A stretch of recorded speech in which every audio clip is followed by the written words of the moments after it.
جیسے آپ یہ سمجھ رہے ہیں کہ میں 4 شادیوں پہ بیان کروں گا، جبکہ میرا ایسا کوئی پروگرام نہیں۔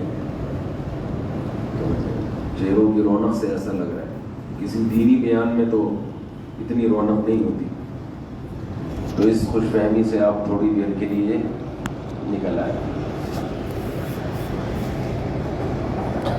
قرآن مجید کی آیت میں نے تلاوت کی ہے، اللہ تعالیٰ سے دعا ہے اللہ تعالیٰ صحیح طرح سے بات کہنے کی، سننے کی، سمجھنے کی اور پھر عمل کی اللہ توفیق عطا فرمائے۔ آج ہم سب یہاں بیٹھے ہیں، آج سے 10 20 30 40 50 سال کے بعد شاید ہم میں سے کوئی بھی زندہ نہ ہو۔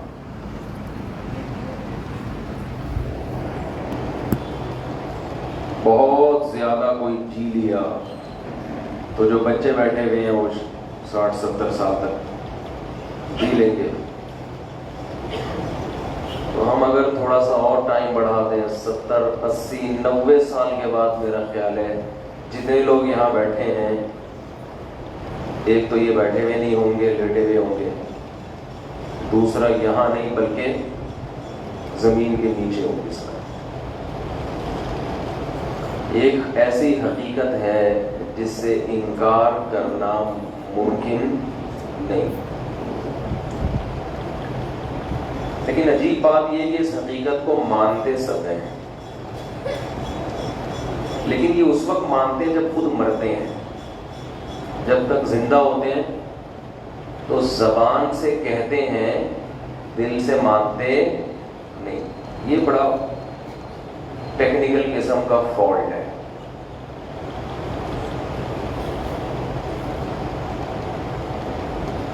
لیکن اس حقیقت کا کوئی انکار نہیں کر سکتا کہ دنیا میں ہم ٹریولنگ میں سفر کر رہے ہیں۔ نبی صلی اللہ علیہ وسلم نے فرمایا بچہ جب ماں کے پیٹ میں ہوتا ہے تو اس کا لکھ دیا جاتا ہے اس کے بارے میں کتنے دن زندہ رہے گا، کتنا کھائے گا، کتنا پیے گا، یہ سب چیزیں پہلے سے طے شدہ ہوتی ہیں۔ لیکن آپ فرض کر لیں، میں جب بیان کرتا ہوں نا تو آج کل بہت سے ایسے لوگ بھی آ رہے ہیں جو مذہب کو مانتے ہی نہیں، ان کو اس سے بحث ہی نہیں ہے کہ نبی نے کیا فرمایا، وہ کہہ رہے ہیں لاجک کی بات کرو۔ ایسے لوگ بھی اب مارکیٹ میں ہول سیل کے حساب سے پیدا ہو رہے ہیں، کیونکہ مادہ پرستی اتنی زیادہ ہے کہ مادہ پرستی اور شہوت پرستی میں لوگ اللہ اس کے رسول کو اپنی ڈکشنری سے نکال رہے ہیں۔ کہتے ہیں لاجک کی بات کرو، یہ کیا نبی نے فرمایا، قرآن نے فرمایا، یہ ہونے لگا ہے۔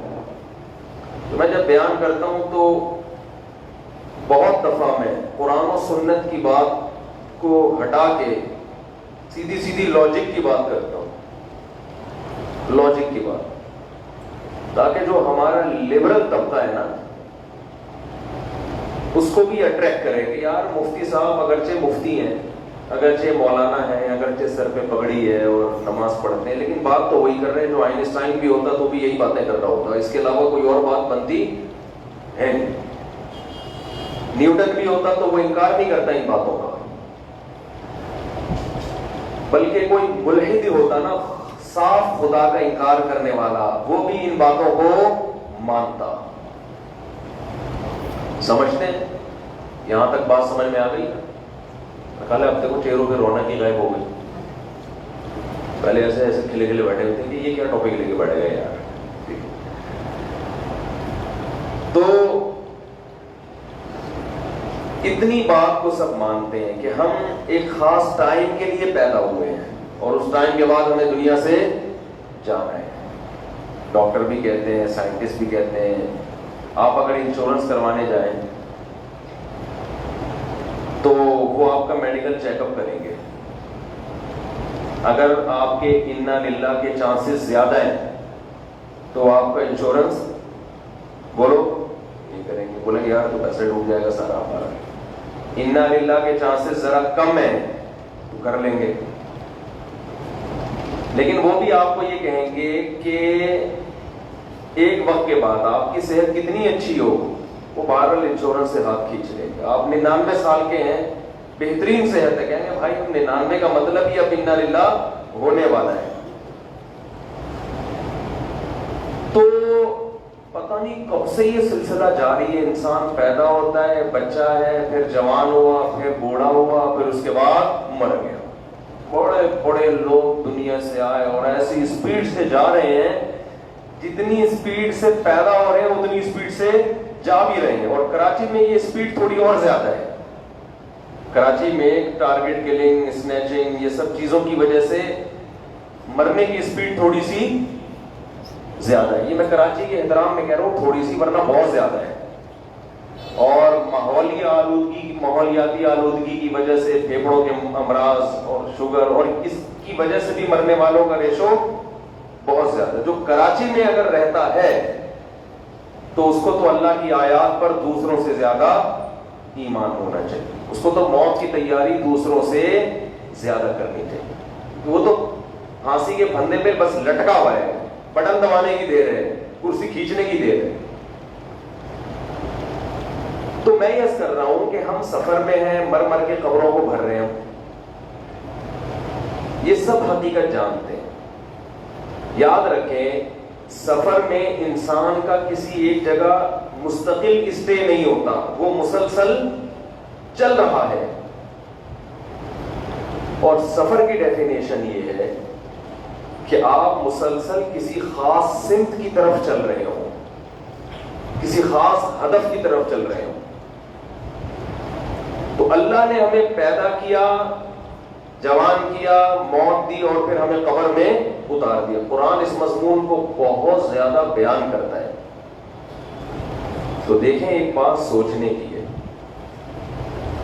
کہ اگر ہمیں کوئی خاص ہدف دے کے خدا نے پیدا نہیں کیا ہے, اگر کوئی ہمیں خاص ہدف دے کے خدا نے پیدا نہیں کیا ہے, ہم ویسے ہی پیدا ہو رہے ہیں, ویسے ہی مر رہے ہیں, پھر پوری زندگی اگر ہماری ویسے ہی گزر جاتی ہے تو کوئی ٹینشن کی بات بولو نا بھائی نہیں. جیسے آپ لوگوں سے پوچھیں, نوجوان سے پوچھیں, یار کیا کر رہے ہو, ویسے کچھ ویسے بھائی کوئی تم نے ویژن بنایا, کوئی تمہارا ہدف ہے, کہہ رہے ہیں نہیں ہدف بنا کے کیا کرنا ہے, کوئی ویژن بنا کے کیا کرنا ہے. جب آپ سفر کرتے ہیں تو پہلے منزل کا تعین کرتے ہیں نا. ارے آپ گھر سے نکلے, سامان باندھا, بیگم نے بیگ تیار کیا, بیگم میں سفر پہ جا رہا ہوں, پوچھے کہ کہاں جا رہا ہوں, تو ویسے ہی جا رہا ہوں, ویسے ہی جا رہا ہوں. تو آپ کو کیا پتا چلے گا کہ کس بس میں بیٹھنا ہے؟ آپ نے سوراب بورڈ چلے گئے یا ایئرپورٹ چلے گئے.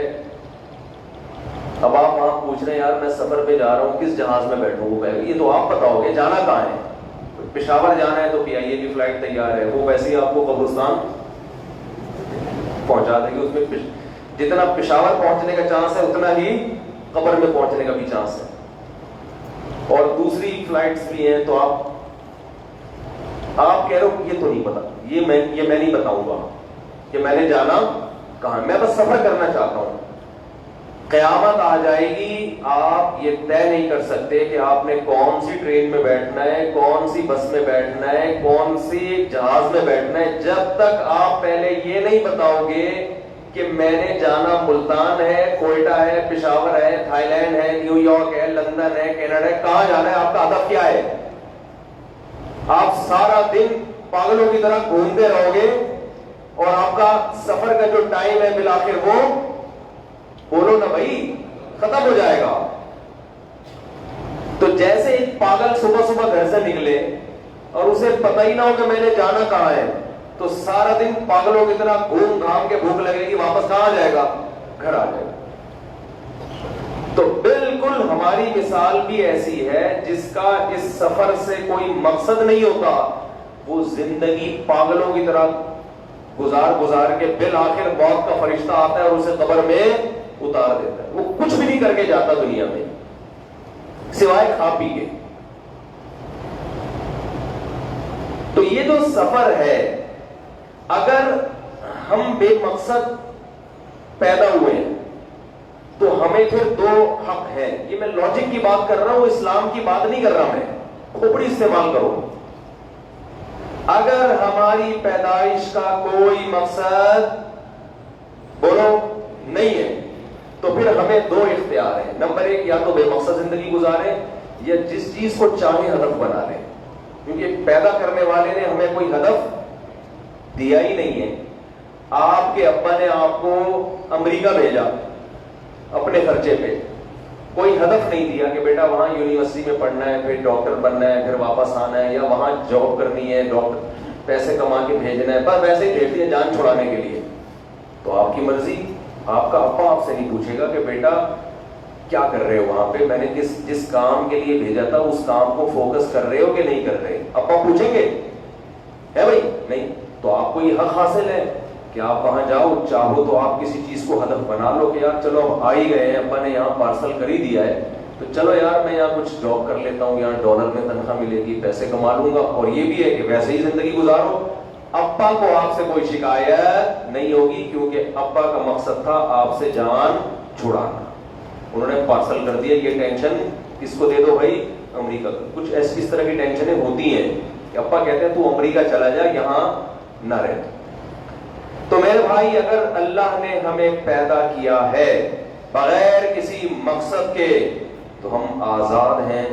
ہم غلط چیز کو بھی مقصد بنا سکتے ہیں اور بے مقصد زندگی بھی گزار سکتے ہیں. یہ ہمیں حق حاصل ہے. دونوں آپشن ہیں ہمارے پاس اور مزہ دونوں میں ہے. آپ کہہ سکتے ہو کہ نہیں جی بے مقصد زندگی میں تو کوئی مزہ نہیں ہے، میں تو ہدف بنانا چاہیے، میں ڈاکٹر بنوں گا، میں انجینئر بنوں گا، میں کیڈو کی پہاڑی کو عبور کروں گا، میں 4 شادیاں کروں گا فار ایگزامپل، میں جناب میں بڑا تاجر بنوں گا، میں بڑا فنکار بنوں گا. یہ جب تک ایک ہدف نہیں بنائیں گے تو زندگی سکون میں نہیں گزرے گی. یہ غلط فہمی ہے آپ کی. بہت سے لوگ بے مقصد زندگی بہت سکون میں گزارتے ہیں. اس پر اکثر میں ایک چٹکلا سناتا ہوں. ایک بزرگ جو ہے نا سمندر کے کنارے گئے تو انہوں نے دیکھا کہ ایک نوجوان سمندر کے کنارے سگریٹ کے کش لے رہا ہے، منہ سے سگریٹ کھینچتا ہے اور ناک سے، جب سگریٹ پینے والا بڑی مستی میں ہوتا ہے نا تو دھواں لے گا منہ سے، نکالے گا کہاں سے؟ ناک سے. تو وہ بڑے مزے سے پڑا ہوا. ان بزرگ کو بڑا ترس آیا اس کے اوپر، یار اتنا قیمتی نوجوان، ملک کا سرمایہ، ٹائم ویسٹ کر رہا ہے اپنا پڑا ہوا یہاں پہ. ان بزرگ نے پوچھا بیٹا تم نے کچھ پڑھا لکھا ہے؟ اس نے کہا نہیں. تو بیٹا کچھ پڑھ لکھ لو. اس نوجوان نے کہا کیا پڑھوں؟ بیٹا میں میٹرک کر لو. اچھا میٹرک کرنے کے بعد پھر کیا کروں میں؟ یعنی ان کا یہ تو تم ٹائم ویسٹ کر رہے ہو یہاں پہ پڑے ہوئے سمندر کے کنارے، اس سے بہتر نہیں کچھ پڑھ لو. اچھا حضرت میں پڑھ کے پھر کیا کروں؟ بیٹا پھر میٹرک کے بعد انٹر کرنا، 2 سال میں انٹر ہو گیا، 10 سال میں میٹرک ہو گیا، پھر کیا ہوگا؟ پھر بیٹا بی اے یا بی کام کا بیچلر بن جانا. 2 سال اور لگا لیے اس نے کیلکولیٹ کر کے، 14 سال ہو گئے بھائی. اب کیا ہوگا؟ بیٹا پھر ماسٹر کرنا. اچھا انکل ماسٹر بھی کر لیا، 16 سال میرے ٹینشن میں گزر گئے پڑھ کے نا، 16 سال. پھر کیا ہوگا؟ بیٹا پھر پی ایچ ڈی کر لینا، 2 اور لگا لو. کتنے ہو گئے جی؟ اچھا انکل پی ایچ ڈی کر لیا، اب کیا کروں؟ بیٹا پھر کہیں اچھی جاب ملے گی تمہیں وہ کرنا. اچھا انکل جاب مل گئی، اب کیا کروں؟ پیسہ آئے گا، اچھے خاندان میں شادی کرنا. 18-20 سال ہو گئے، 20 سال کے بعد اچھے خاندان میں کیا ہوگی؟ شادی ہوگی. اچھا پھر کیا ہوگا؟ پھر تمہارے اولاد ہوگی. یار 20-22 سال کی شادی کے ہو گئے، 24 سال ہو گئے، کس کے؟ اولاد کے ہو گئے. اولاد ہو گئی، پھر کیا ہوگا؟ پھر مزے کرنا. ابھی کیا کر رہا ہوں؟ نوجوان کہتا ہے ابھی کیا کر رہا ہوں؟ ابھی بھی تو مزے ہی کر رہا ہوں نا میں. کہہ رہے انکل آپ جو مزوں کے طریقے بتا رہے ہو نا، 18-20-30 سال، پتہ نہیں وہ مزے لے بھی سکوں کہ نہیں لے سکوں. میٹرک میں داخل سب ہوتے ہیں، ہر ایک کر پاتا نہیں ہے. بیچلر کا ہر ایک کو شوق ہوتا ہے، ہر ایک تھوڑی کر پاتا بن پاتا ہے، ہر ایک تھوڑی ماسٹر. پھر پی ایچ ڈی کے بعد پھر چلو لڑکی ڈھنگ کی نہ ملی، اسی نے ٹینشن دینا شروع کر دی. وہ ایک آدمی کی بیوی سر دبا رہی تھی اور تعریفیں کر رہی تھی کہ بتاؤ شادی سے پہلے کوئی سر آپ کا دباتا تھا؟ میں کتنی اچھی ہوں. اس نے کہا شادی سے پہلے سر میں درد ہوتا ہی نہیں تھا. سر دبانے کی نوبت آتی نہیں تھی. تو سب شادی کر کے خوش تھوڑی ہوتے ہیں، پھر سب کی اولادیں فرما بردار تھوڑی نکلتی ہیں. تو اگر مزے ہی مقصد ہے تو بھائی جو کیش مزے اڑا رہا ہوں, تھوڑی جیب خرچی مل جاتی ہے, یہ جو چرسی ہیروئن جی ہے نا, ان کو آپ جتنا بھی سمجھاؤ کہ اس سے تمہاری صحت خراب ہوتی ہے, ہیروئن تمہاری باڈی کو کھا جاتی ہے, تو یہ ہمیں تعجب کی نظروں سے دیکھتے ہیں کہ ہماری باڈی کو کھا رہی ہے اور تکلیف کس کو ہو رہا ہے, تمہیں کیوں؟ ہم مرنا چاہتے ہیں, ہم چاہتے ہیں 2 دن مزے اڑا کے اچھی طرح سے مر جائیں, کیونکہ اس ہیروئن اور چرس میں موت تو ہے, لیکن وہ 1-1.5 مہینہ کے مزے اتنے ہیں کہ وہ اس پہ موت کو گوارا کر لیتے ہیں. کہتے ہیں بھائی یہ مزہ جو سٹا لگا کے دیکھتا ہے اسی کو پتا چلتا ہے, یہ ایک عام آدمی کو ایسا نہ ہو کہ لگانا شروع کر دیں, کہہ رہے یہ عام آدمی کو نہیں اندازہ ہوتا, وہ تیار ہوتا ہے اس کے لیے, کہہ رہے مر جائے کوئی مسئلہ نہیں ہے. لاجک کی بات ہے یا نہیں ہے؟ یہ تو ہر آدمی کہتا ہے بھائی میں جیسے جو مرضی کروں.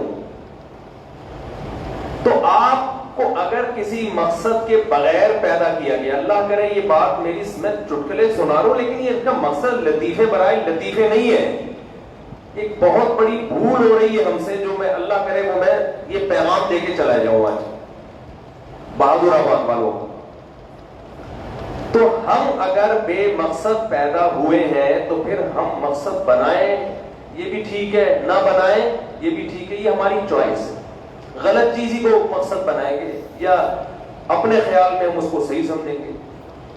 لیکن اگر اللہ نے ہمیں پہلے سے کوئی مقصد دے دیا ہے, منزل بتا دی ہے, آپ کے ابا نے آپ کو جہاز میں بٹھایا, کرایہ دیا, امریکہ کا ویزا لگوایا, سارے سیٹ اپ بنا کے دیا اور پہلے بتا دیا میں تمہیں وہاں غل غباروں کے لیے نہیں بھیج رہا, پڑھنے کے لیے بھیج رہا ہوں یا بزنس کے لیے بھیج رہا ہوں, سیدھا وہاں جانا, رضوان انکل سے ملنا, ان کے جنرل اسٹور پہ کچھ دن پوچھا لگانا, اس کے بعد میری بات ہو گئی ہے, 2-4 مہینے کے بعد وہ تمہیں کاؤنٹر پہ بٹھا دیں گے, پھر دیانتداری کے ساتھ تھوڑا پیسوں کا کرنا, تو وہ پھر اس اسٹور میں تمہیں اپنے ساتھ شریک کر لیں گے اور اپنی بچی سے تمہاری شادی کر دیں گے, وغیرہ وغیرہ. مختلف ہدف ہوتے ہیں نا, یہ بھی ہوتا ہے بعض دفعہ, تو تمہارا فیوچر سمجھ جائے گا.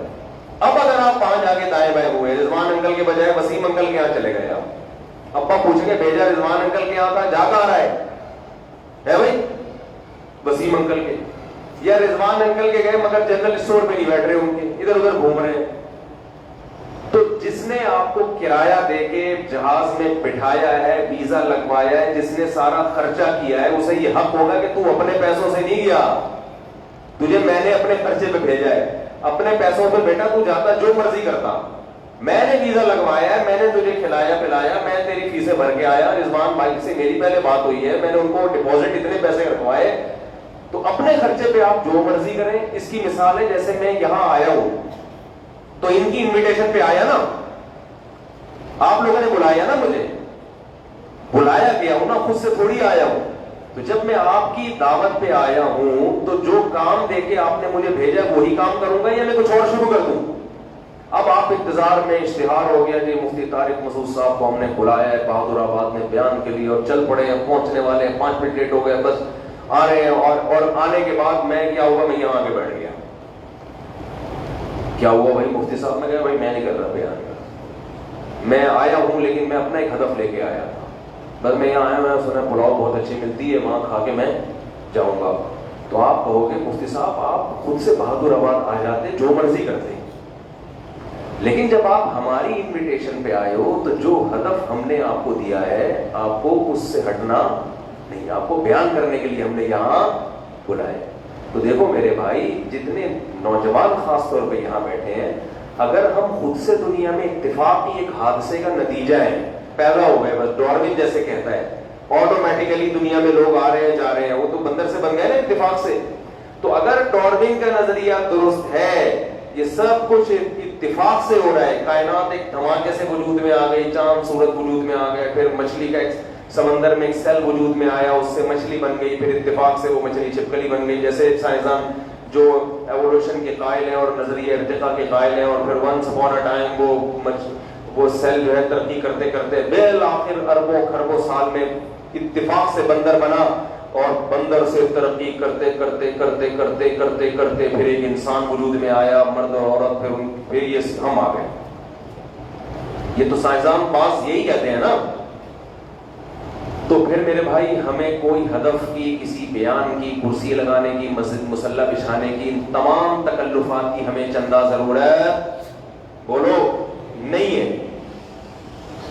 بس پھر تو کوئی مقصد ہی نہیں ہے، پھر لائف کو انجوائے کرو یار، اتفاق سے تمہیں ایک نعمت مل گئی ہے، اتفاق سے تمہیں تمہارے ساتھ یہ سب کچھ ہو گیا ہے، تو اب ہمیں کوئی ہدف بنانے کی یا یہ غور کرنے کی کہ ہمیں کیوں بھیجا گیا، اس کی ہمیں ضرورت نہیں۔ میں اس کی ایک مثال سے بات سمجھا کے آگے چلتا ہوں۔ دیکھو، جو کام آٹومیٹیکلی خود بخود ہوتا ہے اس کی ریزن اور وجہ نہیں پوچھی جاتی کہ یہ کام کیوں ہوا ہے۔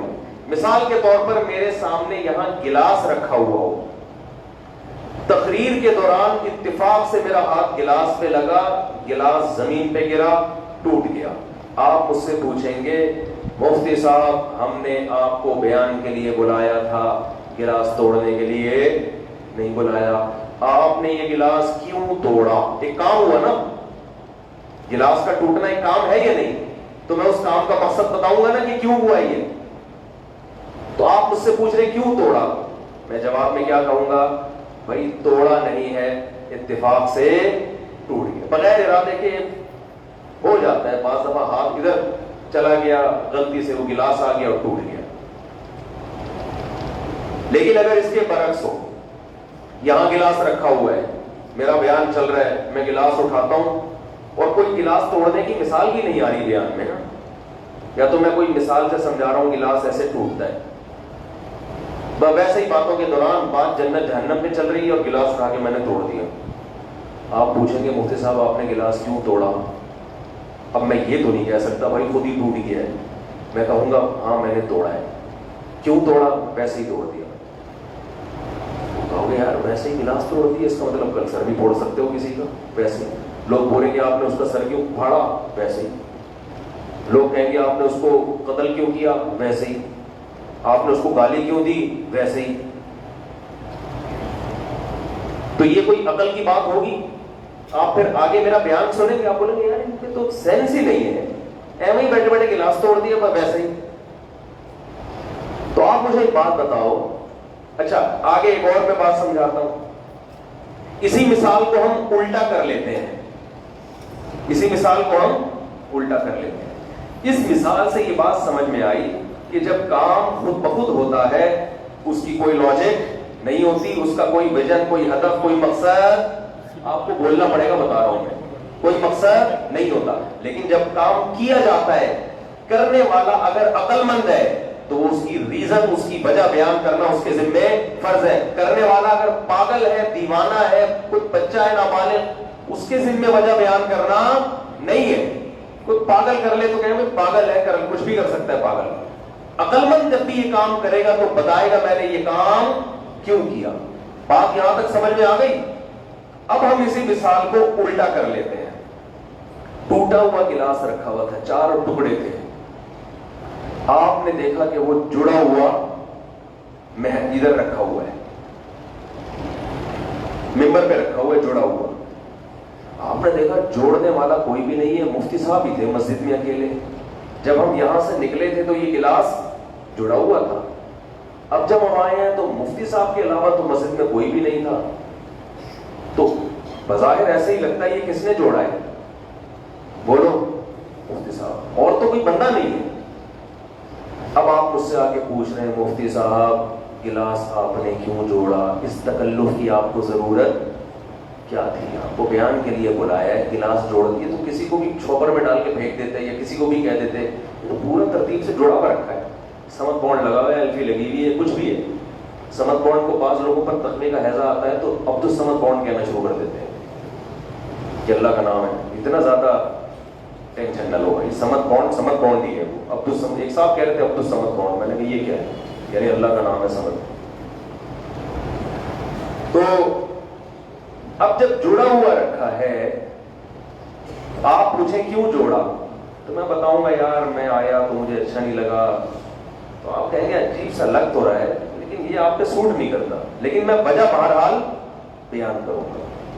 لیکن اب میں چاہ رہا ہوں کہ میں وجہ بیان نہ کروں کہ کیوں جوڑا، تو اس کے لیے میں نے یہ بہانہ تراشا کہ جو جواب میں نے گلاس توڑنے میں دیا تھا نا کہ خود بخود ٹوٹ گیا، وہی کہاں فٹ کر دو، بولو نا جوڑنے میں۔ اب آپ کہہ رہے ہیں بھائی یار آپ مفتی صاحب بیان کے لیے آئے یا آدھا گھنٹہ آپ نے جوڑنے میں لگا دیا، تو کیوں جوڑا؟ کوئی معقول وجہ، یا تو کسی بزرگ کا گلاس تھا یا آپ کی والدہ نے وصیت کی تھی کہ بہادر آباد کی مسجد میں جب جاؤ گے ٹوٹا ہوا گلاس ہوگا، میری وصیت ہے کہ اس کو بیٹھتے ہی جوڑ دینا، تو اماں نے کہا تھا اس لیے کوئی معقول ریزن بیان کیے بغیر آپ میرا بیان سنیں گے؟ لیکن میں نے بہانہ تراشا، میں نے کہا یار کون مقصد میں جائے، سیدھا سیدھا بول دو خود سے جڑا ہے. کیا بول دو؟ خود سے جڑا ہے. مان لو گے اب آپ؟ نہیں. آپ گئے، آپ نے کہا یار مفتی صاحب کہہ رہے ہیں خود سے جڑا ہے، تو آپ یونیورسٹی گئے، لمس یونیورسٹی. اس کے بہت بڑے پروفیسر تھے جو کبھی جھوٹ نہیں بولتے، سائنسی تحقیق بہت تھی ان کی. ڈارون کی تیسری پشت میں نواسے لگتے ہیں وہ، اور پی ایچ ڈی کیا ہوا ہے انہوں نے ڈارون کے نظریے میں، کہ سمجھ رہے ہو. انہوں نے تھیوری پیش کی، انہوں نے کہا نہیں یار مفتی صاحب جھوٹ نہیں بول سکتے، ایک تو مفتی ہیں، ایک عالم ہیں اور بیانات کرتے ہیں جھوٹ پر. ان کی میں نے خود تقریریں سنی ہے، اور ویسے بھی لاجیکلی یہ ممکن ہے. ایک بہت بڑا سائنٹسٹ ہے، اس نے یہ نظریہ پیش کیا ہے کہ اربوں کھربوں کروڑوں سال میں ایسا ہو سکتا ہے کہ ایک گلاس وجود میں آ کے چار ٹکڑے ہوں اور آپس میں بولو جڑ جائے، کیونکہ وہ ڈارون کے نواسے لگتے ہیں. اور اتنے ذہین پروفیسر، مولویوں کو کیا پتا ہے؟ اچھا آپ نے کسی مولوی صاحب سے پوچھا کہ مفتی صاحب کہہ رہے ہیں، مولوی کہہ رہا ہے یہ پاگل ہو گئے، یہ ایسا ممکن نہیں ہے، بھائی پھینک رہے ہیں یہ. اب وہ مذہبی اسکالر ہے، چونکہ وہ کہہ رہے ہیں یہ نہیں ہو سکتا بھائی، کروڑوں سال میں بھی ایک چار ٹکڑے والا گلاس خود بخود نہیں جڑ سکتا. تو آپ کے لمس یونیورسٹی کے پروفیسر کہہ رہے ہیں مولویوں کو تو سائنس کا کیا پتا، مولویوں کو سائنس کا نہیں پتا، ان کو تو نماز روزہ اور استنجا کیسے کرنا ہے اور ناڑا کیسے باندھنا ہے اور یہ سب چیزیں آپ کو بتا دیں گے. سنت طریقہ ناڑا باندھنے کا، ادھر کو لٹکائیں ادھر کو لٹکائیں، چپل سیدھی پہنے. پھر یہ جو سائنسی تھیوریز ہیں، سائنس یہ کہتی ہے، ڈارون کے ماموں نے یہ کہا تھا کہ اربوں کھربوں سال میں ایسا ممکن ہے کہ ایک چیز خود بن کے جڑ کے وجود میں آ جائے. تو ہوا یہ تھا کہ ایک دفعہ کا ذکر ہے، اربوں کھربوں سال پہلے ہم جاتے ہیں تو ایسا ہوا تھا کہ کہیں سمندر کی ریت تھی، اتفاق سے سورج کا ٹیمپریچر اتنا بڑا ہے کہ وہ ریت پگھل کے کانچ میں بولو تبدیل ہو گئی. پھر عرب سائنسدانوں کے پاس سالوں کی کوئی کمی نہیں ہوتی. آپ کو 2-4 سال میں چلو ایک کھرب لگا لو، اب پیچھے جا کے دیکھ کون رہا ہے بیٹھ کے، 1 کھرب یا 3 کھرب یا 4 کھرب. کہہ رہے اتفاق سے ہو سکتا ہے بھائی، کہہ رہے 1 کھرب سالوں میں ایسا ہوا تھا کہ وہ شیشہ وجود میں آ گیا اتفاق سے. پھر وہ شیشے ادھر ادھر ہواؤں سے ہوتے رہے، لیکن ایک دفعہ اتنی تپش تھی اور ہوا ایسے چلی گئی یوں ہو کے 4 ٹکڑے وجود میں آ گئے. کیا وجود میں آ گیا بولو؟ پھر ایسے بہت سارے 4 ٹکڑے وجود میں آئے، کروڑوں سے 4 ٹکڑے. لیکن بہادر آباد کی مسجد میں ایسی ہوا چلی تھی اور کچھ ایسے اتفاق سے ساؤنڈ باؤنڈ پڑا ہوا تھا کہیں اوپر، وہ ہوا سے نیچے گرا ہے اور بکھر کے گلاسوں کے 4 ٹکڑوں پہ لگائے. اور پھر ایسی ہوا چلی ہے اربوں کھربوں سال میں کہ وہ 4 ٹکڑے جڑ گئے. اور پھر ایک ہوا چلی ڈرام سے گلاس آ کے اوپر تمیز سے. تو یہ خود سے ہو سکتا ہے. اور مولویوں کی باتوں میں نہ ان کو سائنس کا کچھ بھی نہیں پتا، یہ سب مذہب کی باتیں جانتے ہیں. بات سمجھ میں آ رہی ہے کہ نہیں آ رہی ہے؟ نہیں آ رہی. تو یار آپ لمس یونیورسٹی کے پروفیسر کی بات کو مان لو گے؟ بولو گے سر آپ نے پہلی دفعہ چھوڑی ہے لیکن چھوڑی بہت بڑی ہے. اس سے یہ پتا چلا چھوڑتے کم ہیں، لیکن جب چھوڑتے ہیں وہ پکڑائی میں نہیں آتا. وہ کہیں گے تم اصل میں ایکچولی مذہب کی باتوں میں آ رہے ہو، مذہب کہہ رہے ہیں یہ نہیں ہو سکتا، کوئی کرے گا تو گلاس جڑے گا. آپ بولو گے سر مذہب کو رکھو ایک طرف، یہ کسی کی کھوپڑی میں بھی نہیں آتی یہ بات کہ 4 ٹکڑے گلاس کے آپس میں جڑ جائیں. میں آپ سے ایک سوال پوچھتا ہوں، گلاس کے 4 ٹکڑوں کا آپس میں جڑنا زیادہ عجیب ہے یا انسان کے اعضاء کا ماں کے پیٹ میں جڑنا، آنکھ کا آنکھ کی جگہ پہ لگنا، کان کا کان کی جگہ پہ لگنا، اور دانتوں کا دانتوں کی جگہ پہ کھوپڑی، پھر اس کے اندر دماغ فٹ ہو رہا ہے، پھر زبان بولنے والی، پھر چبانے والے دانت، پھر انگلیوں کے جوائنٹ، ایسے جوائنٹ انگلیوں کے کہ جاپان کے سائنسدان اب تک روبوٹ کے ایسے جوائنٹ محنت کر کے نہیں بنا سکے. پھر ادھر بچہ پیدا ہوتا ہے، فوراً ماں کی چھاتیوں میں دودھ پیدا ہو رہا ہے. پہلے ماں روٹی کھاتی تھی، خون بنتا تھا، ماں روٹی کھاتی تھی، ماں کی ہڈیاں بنتی، خون بنتا. اب جب جیسی پریگننسی ہوئی ہے، ماں روٹی کھا رہی ہے، اسی روٹی سے بچے کی آنکھ بن رہی ہے، اسی روٹی سے بچے کی ناک بن رہی ہے، اسی روٹی سے بچے کی پلکیں بن رہی ہیں، آئی بروز بن رہی ہیں، اسی کے الم نجعل لہ عینین ولسانا وشفتین. قرآن کہتا ہے یہ تمہارے ہونٹ خود سے بن گئے، یہ دو ہونٹ میں نے نہیں بنائے کیا؟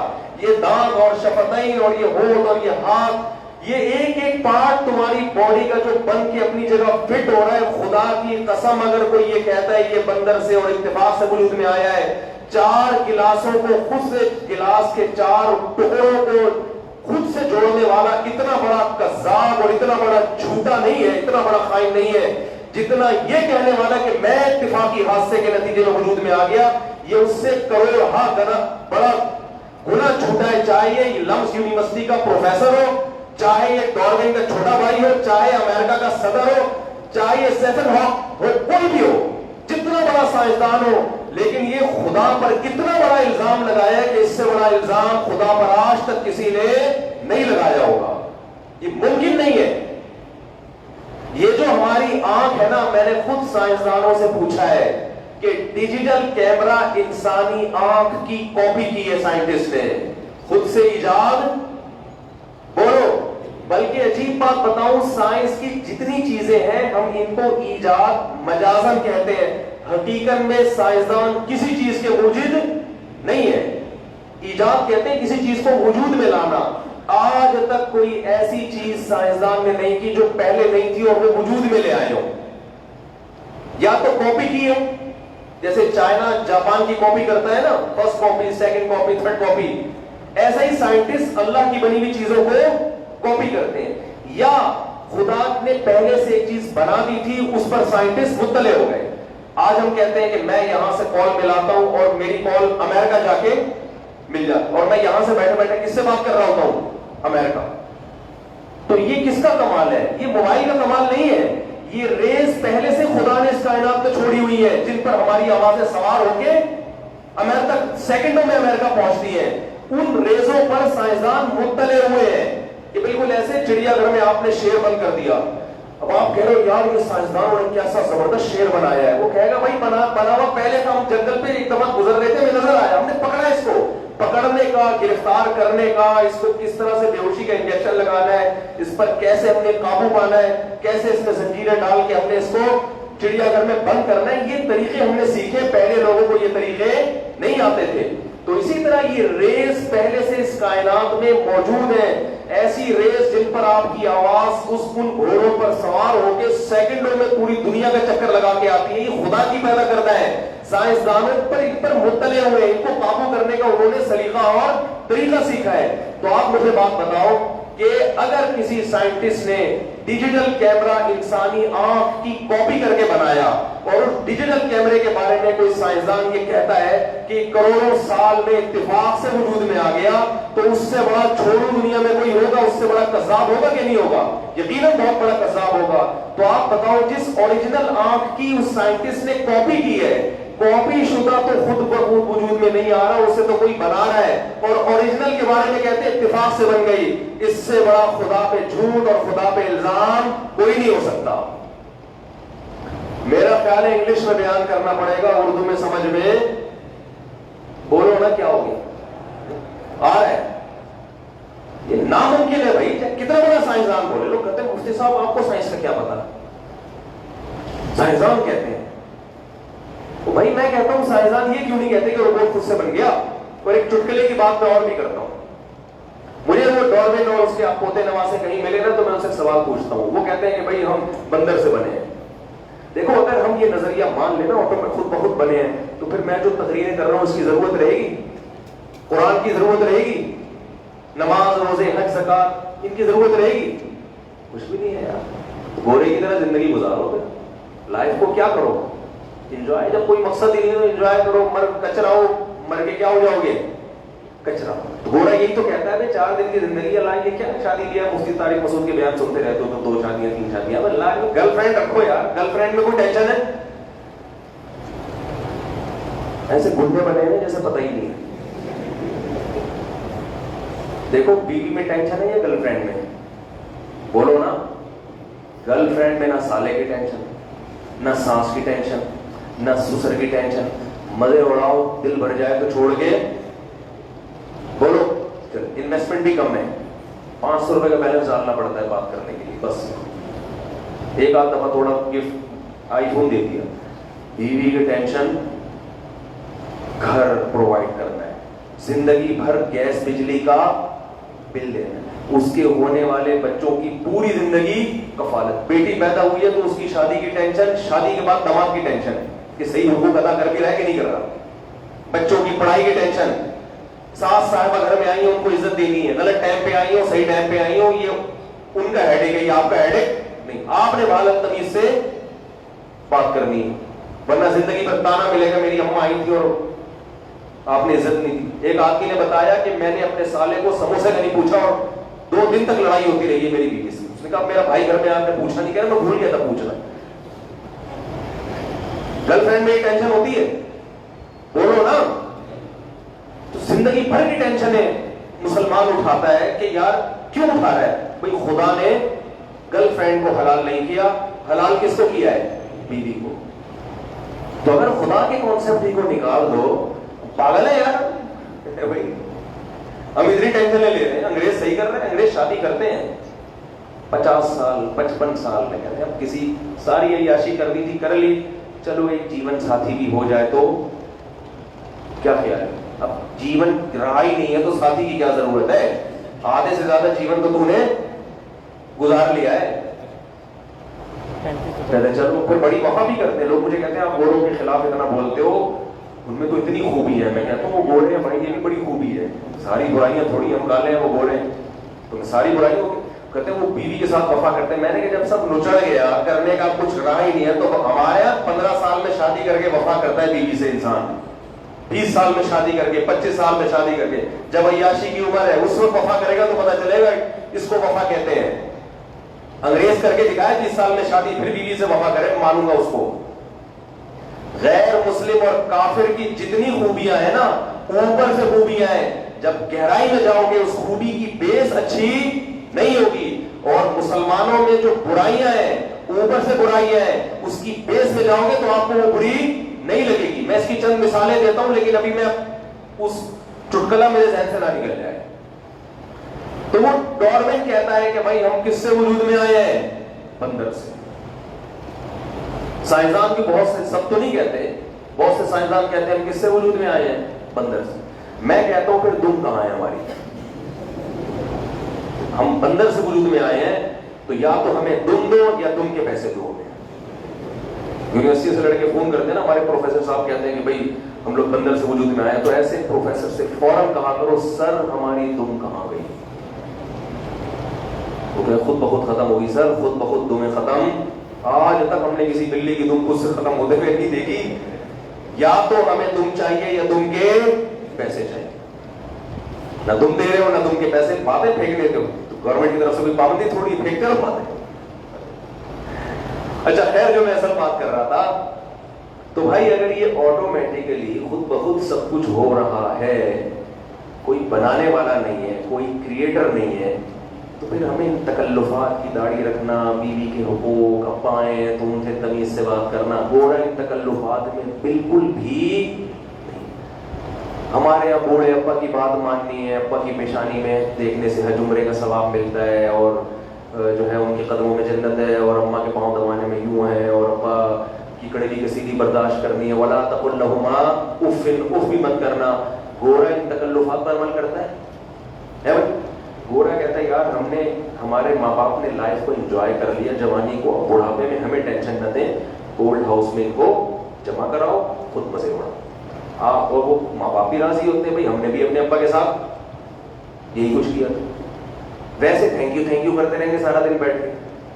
ایک آدمی مجھے کہتے ہیں انگریزوں کے اتنے اچھے اخلاق ہیں اور ہمارے یہاں ہر وقت لوگوں کی زبان پہ گالیاں ہیں. بیوی سے بھی گالی سے بات کریں گے, بچوں سے بھی گالی سے بات کریں گے. اور گورا کیا کرتا ہے, ہر بات سے پہلے 3 دفعہ تھینک یو, اور ہر بات کے آخر میں بھی 6 دفعہ, جیسے وظیفہ لوگ بتاتے ہیں نا, اول آخر 11 دفعہ درود شریف پڑھو, وظیفوں میں اکثر بتا رہے ہوتے ہیں نا. گورے کے ایسے اخلاق ہیں, ایسے تھینک یو یہ. میں نے کہا بھائی گورا کسی کی ذمہ داری, بولو, وہ شادی بھی کرے گا نا, گرل فرینڈ رکھے گا, اپنے پیسوں سے برگر نہیں کھلائے گا اس کو, بھائی بیوی تو دور کی بات. میں نے کہا وہاں بیوی خود چائے بنا رہی ہے, یہ خود چائے بنا رہا ہے, یہ اپنا کھانا خود اپنے خرچے پہ, بچوں کا بھی گورنمنٹ اٹھا رہی ہے, بچہ بھی ایک آدھ, کوئی ٹینشن ہی نہیں ہے. تو تھینک یو سے بات شروع کرے گا, تھینک یو پہ ختم. میں نے کہا ہمارے ہاں ایک مرد کے کندھوں پہ بوڑھے باپ بوڑھا ماں بھی ہے, اگر دادا دادی ہو تو وہ بھی ہیں, بیوی بھی ہے, بچے بھی ہیں, سسرال بھی ہے. یہ سارا تنہا کس کے کندھوں پہ شریعت نے ڈالا, اسلام نے یہ ایک مرد کے کندھوں پہ ذمہ داری ڈالی ہے. اور لاکھوں کروڑوں روپے کو بیوی بچوں اور والدین پہ اپنی زندگی میں خرچ کریں. گھر جائیداد کو دیکھو, پراپرٹی کو دیکھو, یہ اگر کاؤنٹ کرنا شروع کریں کروڑوں روپے بنتے ہیں. اتنے کروڑوں روپے دے کے اگر 2-4 گالیاں دے دے تو یہ اس مفت کے تھینک یو سے 1000 گنا بولو. میں نے کہا اس کی مثال, کوئی گورا آپ کے ساتھ آپ کے پاس آتا ہے, 1 لاکھ کی گڈی نکالتا ہے, بولتا ہے گالی دوں گا اور پھر یہ پیسے دوں گا. اور دوسرا آپشن یہ 6 دفعہ تھینک یو کہوں گا لیکن پیسے بولو نہیں دوں گا. آپ بولو گے تو 6 دفعہ کے بجائے 12 دفعہ گالیاں دے دے, یہ پیسے کچھ نہیں. کیا خیال ہے, یہی بولو گے نا؟ او بھائی جیب سے پیسے نکال, دے رہے تو یار چھوڑ, میں گالیاں برداشت کر لوں. فری پھوپٹ کا تھینک یو ہر ایک کو اچھا لگتا ہے. آپ اگر بیگم سے یہ کہیں کہ بیگم آج کے بعد میں کبھی تم پہ قیامت تک غصہ نہیں ہوگا, جب بھی بات کروں گا تھینک یو سے شروع کروں گا اور تھینک یو پہ ختم, کائنڈلی سے شروع کروں گا اور کائنڈلی پہ ختم. پلیز سے کوئی بھی حکم جب کہوں گا تو 3 دفعہ پلیز لگاؤں گا, اس کے شروع میں, درمیان میں بھی اور آخر میں. کبھی میرے چہرے پہ آپ سلوٹ نہیں دیکھو گی, کبھی میری پیشانی پر آپ لکیر نہیں دیکھو گی. بیگم ابھی خوشی سے بے ہوش ہونے والی تھی کہ آپ نے کہا لیکن گیس کا بل آدھا آپ دو گی, آدھا بجلی کا بل آدھا میں دوں گا, آدھا آپ دو گی. بچے پیدا ہی نہیں ہوں گے, اگر ہو گئے تو میں مانوں گا نہیں کہ میرے, ڈی این اے سے پکڑا گیا, آدھا خرچہ میں دوں گا, آدھا بیگم بولے گی بھائی تو گالیاں دے دیا کر لیکن خرچہ کون اٹھائے گا. آج ہماری خواتین بھی کہتی ہیں گوروں کے اخلاق کتنے اچھے. میں کہتا ہوں کسی گورے کی بیوی بن گئی نا, اللہ نہ کرے 100 دفعہ پناہ مانگو گی, اے اللہ مجھے ایسا تھینک یو نہیں چاہیے. یہ کون سے اخلاق ہے بھائی؟ ایک اور مثال دیتا ہوں جو بہت سارے بیانات میں دیتا ہوں, لیکن کچھ مثالیں ایسی خاندانی ہوتی ہیں وہ ہر جگہ دینے کی ہوتی ہیں. ہمارے ایک دوست نے کینیڈا سے فون کیا مجھے, مفتی صاحب آپ مسلمانوں کی باتیں کرتے ہو پاکستانی, اور دیکھو میرے والد صاحب کراچی میں بیمار ہیں, میں علاج کے لیے, اتنا مہنگا علاج ہے کینیڈا میں, لیکن میں کراچی سے ان کو کہاں بلا رہا ہوں, کینیڈا, والد صاحب کے علاج. کیوں؟ یہاں بوڑھوں کی کیئر ہے اسپتالوں میں, پاکستان میں بوڑھوں کی کیئر نہیں ہے. کہ غیر مسلم ہو کے بوڑھوں کے لیے اتنے اچھے, اور ہمارے ہاں اسلام ہے جو بوڑھوں کے حقوق سکھاتا ہے, مگر پھر بھی وہاں اس قابل نہیں ہے کہ کسی بوڑھے کو نرسوں کے حوالے کر دو. تو آپ مفتی صاحب کیسے کہتے ہو کہ پاکستانی اتنے اچھے اور کینیڈا والے اتنے گندے؟ سوال سمجھ میں آیا؟ میں نے کہا اچھا مجھے ایک بات بتاؤ, اگر آپ پاکستانی نہ ہوتے, کینیڈین ہوتے نا, اوریجنل سچی مچی کے, وہیں کے بالکل, ایک تو ہوتا ہے نا یہاں کا تھا وہاں کی نیشنلٹی, سچی مچی کے کینیڈین ہوتے تو آپ کبھی بھی اتنا تکلف نہ کرتے کہ اپنے باپ کے علاج کے لیے لاکھوں روپے خرچ کر کے اس کو اپنے پاس بلا رہے ہوتے. یہ مسلمان ہو اس لیے اپنے باپ کی اتنی خدمت کر رہے. اور میں نے کہا جو نرس آپ کے بوڑھے ابا کی یہاں اتنی کیئر کر رہی ہے, اس سے پوچھو کبھی اپنے باپ کا بھی ایسا خیال کیا تم نے؟ نہیں آ رہی بات سمجھ, اس سے پوچھو اپنے ابا کا بھی کبھی پوچھا ہے؟ سب چیزیں کمرشل نہیں ہے, تنخواہ ملتی ہے بھائی, قانون مضبوط ہے. وہ کہے گی میرے ابا کہاں چل رہے ہیں آج کل؟ اولڈ ہاؤس میں. کہاں ہے بھائی؟ تو اولڈ ہاؤس میں. مجھے نہیں پتا کس حالت میں. ہاں ایک فادر ڈے میں جا کے مل لیتی ہوں, یہ یہیں سے بیان ریکارڈ کرا کے بھیج دیتی ہوں. اور میں نے کہا یہاں جو نرس آپ کے ابا کے ساتھ اچھا سلوک نہیں کر رہی, اس سے پوچھو کہ اپنے ابا کے ساتھ بھی ایسے ہی سلوک کر رہی ہوں؟ کہ نہیں نہیں, یہ سب کچھ اپنے ابا کے لیے کر رہی ہوں, میں جو یہاں کما رہی ہوں اپنے باپ کے لیے. اخلاق کا دائرہ سب سے پہلے اپنے والدین سے شروع ہوتا ہے. کسٹمر سے اگر کوئی اچھے اخلاق سے بات کر رہے ہیں نا تو اس پہ پیسے ملتے ہیں, ثواب بولو نا نہیں ملتا. دیکھو ایئر ہوسٹس کے اخلاق کتنے اچھے ہوتے ہیں. ایک ایئر ہوسٹس مجھے ملی, کہہ رہی میں نے آپ کا ایئر ہوسٹس والا بیان پورا سنا ہے, بالکل صحیح بیان کیا. تو میں جا رہا تھا ایئرپورٹ پہ, ایئر ہوسٹس آئی, کہہ رہی آپ مفتی طارق مسعود صاحب, کہہ رہی میں نے آپ کا میرے بارے میں بیان سنا ہے. میں نے کہا آپ متفق نہیں ہے, کہ 100% صحیح کہا آپ نے. ایئر ہوسٹس کے اخلاق کتنے اچھے ہوتے ہیں. بٹن دباؤ فوراً آتی ہے کہ نہیں آتی. چائے منگوائے 3 دفعہ منگوایا, کبھی میں نے بہت سفر کیا جہازوں کا, آج تک میں نے ایئر ہوسٹس کے منہ سے گالی نہیں سنی, بد اخلاقی نہیں. یوں نہیں پاؤں کبھی جھٹک کے کیا ہے, ایسے ہوتا ہے نا, بار بار پانی منگوا رہے ہو, کبھی بھی ایسا بولو. اب کوئی کہ ایئر ہوسٹس کے اخلاق دیکھو, نبی نے فرمایا نا قیامت کے دن میرے سب سے قریب وہ ہوگا جس کے اخلاق سب سے اچھے. تو اس کا مطلب سب سے پہلے تو جنت میں کون جائے گا؟ ساری ایئر ہوسٹس سے جنت میں سب سے اچھے اخلاق تو ان کے ہوتے ہیں. جیسے ہی بٹن دباؤ فوراً آتی ہے. لیکن یہی ایئر ہوسٹس جب کسی کی بیوی ہوتی ہے, کسی کی بیٹی ہوتی ہے, بٹن پہ پاؤں رکھ کے کھڑے ہو جاؤ, پولیس آ جائے گی, ایئر ہوسٹس پولیس آ جائے گی, بھائی کیا ہو گیا, 1 گھنٹے سے الارم ہو جائے کہ آپ کے گھر میں کوئی مسئلہ ہو گیا ہے. آپ کہیں گے یار وہاں تو میں نے یہ دبایا تھا فوراً آ گئی تھی, ادھر پاؤں رکھ کے کھڑا ہو گیا. پھر 1 دفعہ کھلاؤ, 2 دفعہ, 3 دفعہ پاؤں جھٹکے گی کہ آپ کو چائے کے علاوہ کوئی اور کام نہیں ہے. تو گورے کے اخلاق, غیر مسلم کے اخلاق اور مسلم کے اخلاق کا فرق سمجھ میں آ رہا ہے آپ کے. میں نہیں کہہ رہا کہ ہمارے یہاں کوئی برائی نہیں ہے, ماشاءاللہ کرپشن کے حساب سے اللہ نے بڑا نوازا ہے ہم لوگوں کو, ٹھیک ہے نا, اور اس کی بھی کچھ وجوہات ہیں, وہ میں بھی بتاتا ہوں. ہمارے یہاں عمرہ سب سے زیادہ لوگ کرتے ہیں, لیکن اللہ کا شکر ہے بہنوں کی تقریباً سب نے وراثت کھائی ہوئی ہوتی ہے, اسی وراثت سے کہاں جا رہے ہوتے ہیں, عمرہ کرنے. مالک مکان کے 6 مہینے کے کرائے ہڑپ کیے ہوئے ہوتے ہیں, اور الحمدللہ عمرے کے پیکج میں وہ کرائے, یہ تو حقیقت پر مبنی ہے نا. آپ کسی سے کوئی نمازی کو پیسے دے کے تو دیکھیں آپ, ٹھیک ہے نا, نکلوا رہا مجھے. اس کی وجہ مذہب نہیں ہے, اس کی وجہ لا قانونیت ہے. میرا آسٹریلیا میں بیان تھا, میں نے ان لوگوں سے کہا کہ آپ اس مضبوط سسٹم کو, قانون کی گرفت ہے نا بہت شدید, 1 ہفتے کے لیے اپنے حکمرانوں سمیت ہمیں دے دیں. ہم آپ سے 10 گنا اچھے نہ ہو کے بتائیں تو ہمارا نام بدل دینا, کیونکہ ہمارے اندر پہلے سے اچھائی ہے, قانون نہیں ہے. اور ہمارے والے 1 ہفتے کے لیے ادھار لے لو آپ, اور یہ جو لاقانونیت انہوں نے یہاں رکھی ہوئی ہے یہ آپ کے ہاں ہو جائے.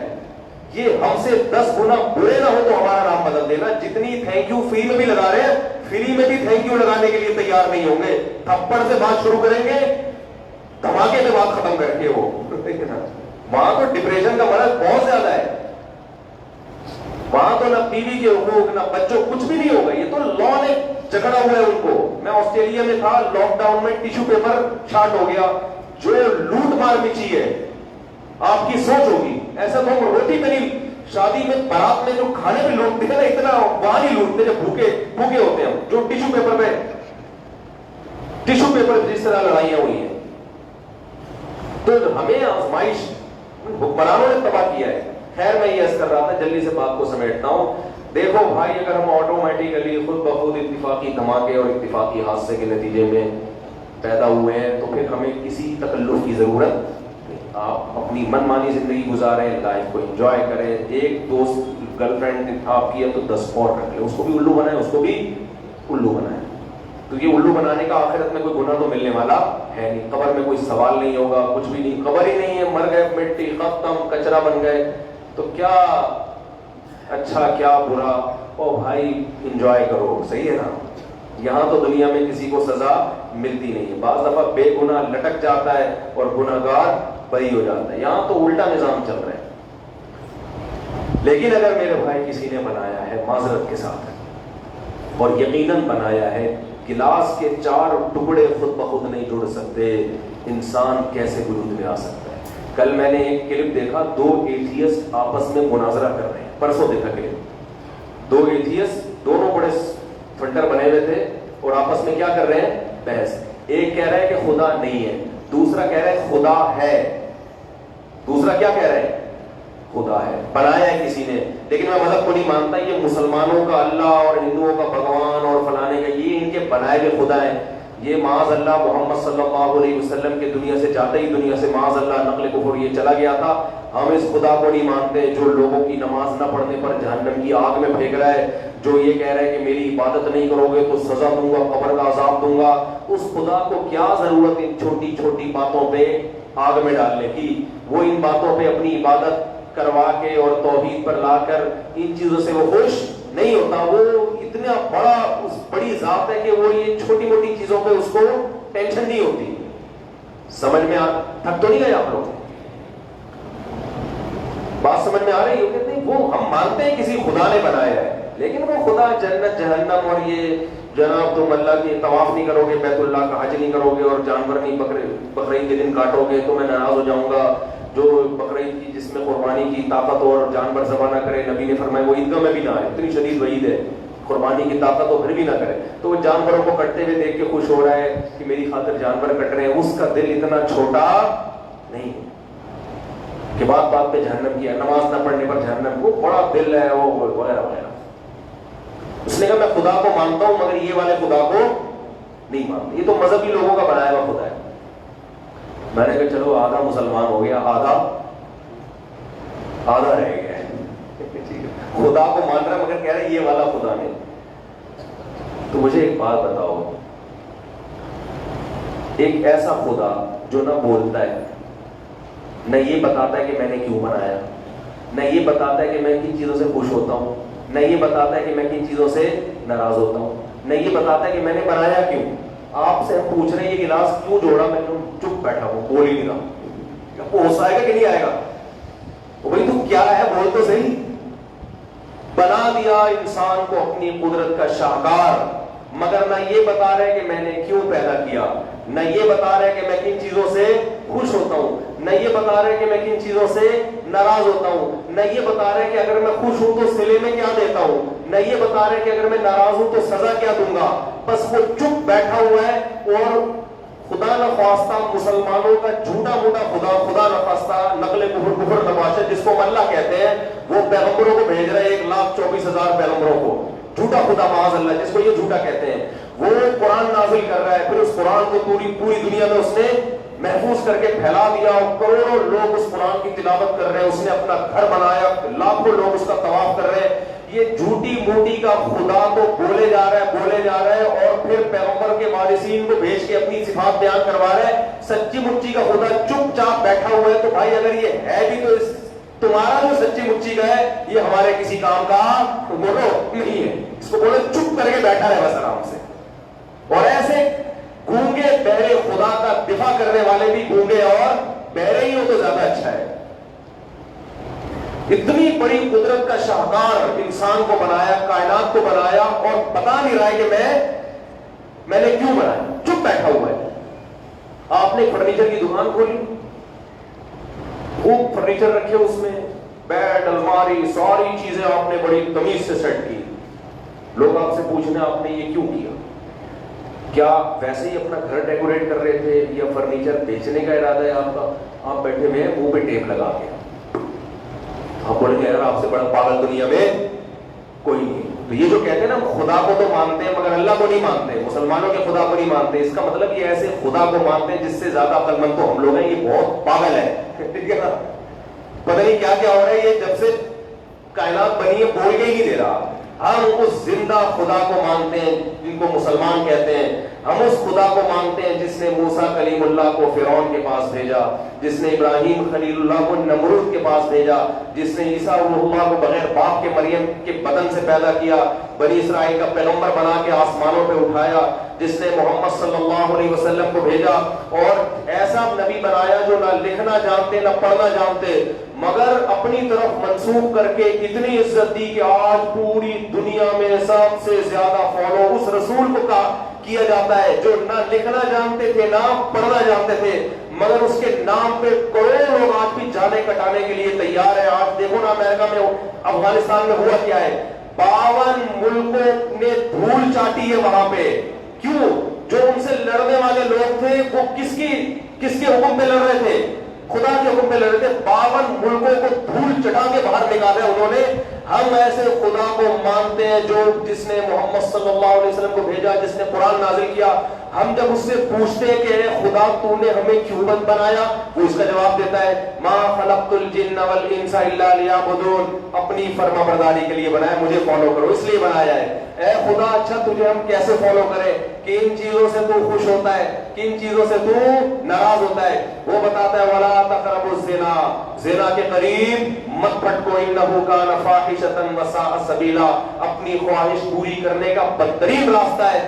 آج تک انگریز کی سمجھ میں نہیں آیا کہ زنا اچھا عمل ہے یا برا عمل ہے. ہم نے کہا اللہ یونائٹڈ نیشن نے لا پاس کیا ہے آپس میں ہومو سیکس کے جواز کا, کہ مرد مرد سے ریلیشن قائم کر سکتا ہے, کیا تیری طرف سے یہ لیگل ہے؟ اللہ کہتا ہے نا نا نا نا نا واللذان یاتیانھا منکم فاعذوہما, 2 مرد یا 2 عورتیں یہ کام کرے ان کو سزا دو. اور قرآن کہتا ہے لوط علیہ السلام کی قوم نے یہ کام کیا تھا, مجھے اتنا غضب آیا کہ میں نے قوم کو الٹا کر کے پٹک کے دے مارا, میں اس بے حیائی سے خوش نہیں ہوتا. اللہ دھوکہ دینے سے تو خوش ہوتا ہے. اللہ نے فرمایا نا نا نا, میرے نیک بندے عباد الرحمن الذین یمشون علی الارض ہونا, مجھے خوش کرنا ہے زمین پہ اکڑ کے چلنا چھوڑ دو, زمین پہ تواضع انکساری کے ساتھ چلو. یمشون علی الارض ہونا واذا خاطبهم الجاہلون قالوا سلاما, جاہلوں سے لا حاصل بحث کر کے ٹائم ضائع مت کرو. والذین یبیتون لربهم سجدا وقیاما, رات کو وقت نکال کے میرے سامنے کھڑے ہو کر آنسو بہایا کرو, اس جہنم کی آگ سے پناہ مانگو اور مجھ سے وہ جنت طلب کرو رات کے آخری حصے میں. والذین اذا انفقوا لم یسرفوا ولم یقتروا وکان بین ذلک قواما, جو پیسہ اللہ نے تمہیں دیا ہے یہ اللہ کی نعمت ہے, نہ تو اتنا اڑاؤ کہ کل کسی سے بھیک مانگنی پڑے, نہ اتنا کنجوسی کرو کہ بیوی بچوں پہ بھی خرچ نہیں کر رہے, ماں باپ پہ بھی خرچ نہیں کر رہے, بنیادی حقوق بھی ادا نہیں کر رہے. والذین لا یقتلون النفس التي حرم اللہ الا بالحق, کسی نفس کو ناحق قتل مت کرو. ومن يفعل ذلك يلقى اثاما, جگہ جگہ ولا تقربوا مال اليتيم, یتیم کے مال کے قریب مت جاؤ. یوصیکم اللہ فی اولادکم, جب تم مرو گے انگریز کے پاس یہ آپشن ہے کہ وہ اپنی وراثت کتے کو دے کے چلا جائے, تمہارے پاس یہ آپشن نہیں ہے. یوصیکم اللہ, تمہاری وصیت کل عدم, تم جب مرو گے تمہاری وصیت میں 12.5% تمہاری بیوہ کو جائے گا اور باقی سارا تمہارے بیٹے اور بیٹیوں کو جائے گا. اس کو تم کل عدم نہیں کر سکتے. کتا وراثت کا حقدار نہیں ہے, وہ تمہاری خدمت کے لیے بنا ہے, تمہارے مال میں شرکت کا اہل نہیں ہے. وہ ہمیں تو A to Z ایک ایک چیز جو خدا بیان کر رہا ہے ہم اس سے پوچھتے ہیں اللہ تیری عبادت کیسے ہوگی؟ وہ کہتا ہے ایک دفعہ اذان ہوگی, حی علی الصلاۃ کی صدائیں گونجیں گی, تم نے وضو کر کے پاک صاف ہو کے لباس کو کپڑوں کو پاک کر کے میرے سامنے آنا ہے. اقیم الصلاۃ لدلوک الشمس الی غسق اللیل, جب بھی سورج ڈھلکے گا اس کائنات میں کوئی بڑا بڑا تغیر ہوگا, صبح صادق کے بعد, پھر ظہر کے بعد, پھر عصر, پھر مغرب, پھر عشاء, ایک ایک ٹائم ڈیفائن کر دیا اس نے. پھر اس نے کہا کتب علیکم الصیام, پورے سال کھانے کی تمہیں اجازت ہے, لیکن رمضان کا ایک مہینہ ایسا ہے جس میں تمہیں میری خاطر کھانا پینا چھوڑنا پڑے گا, زندگی میں ایک دفعہ میرے گھر کا طواف کرنا پڑے گا, رشتہ داری کو آپس میں جوڑنا پڑے گا. ایک ایک چیز میں جو ہمیں خدا گائیڈ کر رہا ہے, ہم تمہارے پاس تو بھائی اس خدا کے علاوہ کوئی اور آپشن ہے نہیں. تم جس خدا کی بات کر رہے ہو وہ گونگا ہے, بہرا ہے, اپاہج ہے, دنیا میں اتنا کچھ ہوتا ہوا دیکھ رہا ہے, انسانیت تباہ ہو رہی ہے, مگر وہ لوگوں کو صحیح گائیڈ نہیں کر رہا. بہت مشکل ہے میرے امام صاحب, پولیس بلوائے ورنہ بات سمجھ میں نہیں آئے گی, بہت مشکل ہے. آپ کہہ رہے ہو سمجھ میں تو آ رہی ہے, آپ کہہ رہے ہو کون سی ایسی بات ہے سمجھ میں نہیں آ رہی؟ اگر سمجھ میں آ رہی ہے بھائی پھر توبہ کیوں نہیں کر لیتے ہے بھائی؟ پھر داڑھی کیوں نہیں رکھ لیتے؟ انگریز کو یہ حق حاصل ہے ادھر سے سر منڈائے ادھر سے بال رہنے تھے. جیسے دیکھو نا ریسلر کو دیکھا ہے آپ نے, زیبرا کراسنگ ہوتی ہے سر کے اوپر, ایسا ہوتا ہے کہ نہیں ہوتا؟ انگریز ادھر سے پھر کچھ بھی کوئی بھی ڈیزائن خود ڈیزائن بن جاتے ہیں. وہ خدا نے ہمیں اس کی اجازت, خدا نے اپنے پیغمبر کے ذریعے کہلوا دیا بال یا تو پورے سر کے رکھو یا پورے منڈاؤ. آدھے منڈانا آدھے رکھنا یہ اللہ کی بنائی ہوئی تخلیق کو تم کیا کر رہے ہو؟ بگاڑ رہے ہو, اجازت نہیں. انگریز کیا کرتے ہیں, وہ جسم کو دبا لیتے ہیں یہاں, پتہ نہیں کیا کیا محبوبہ کا نام لکھا ہوا ہے, بعد میں سیٹنگ چینج ہو گئی, نام نہیں اکھڑ رہا, ٹینشن میں آ جاتے ہیں. ہمارے نبی نے جسم گدوانے کو کیا قرار دیا؟ حرام. اللہ نے کہا نبی کو بتا دو ان کو, تمہیں اس کی اجازت, بولو. انگریز کتوں سے دل بہلاتا ہے, وہ بہلا, وہ ایک نہیں 3 نہیں 6 کتے رکھے ہو. اللہ کہتے ہیں کتا میں نے تمہاری خدمت کے لیے پیدا کیا ہے, دل بہلانے کے لیے بچے پیدا کرو. کتے, بولو. انگریز کتے کیوں پالتے ہیں؟ ان کی ہسٹری پڑھیں, اس لیے کہ نسل نہیں ہے ان کے یہاں, تبھی کتے بلیوں سے دل بہلاتے ہیں. ہمیں کتوں کے پالنے کی ضرورت نہیں ہے, ہمارے اولادیں ہوتی ہیں, بہویں, ساسیں, پھر آگے بیٹوں سے پوتے, پھر بیٹیوں سے نواسے. بڑھاپے میں انٹرٹینمنٹ کا پورا سامان ہمارے پاس ہول سیل کے حساب سے موجود ہے. جس کے خاندان میں کوئی نہیں ہے وہ کیا پالے گا؟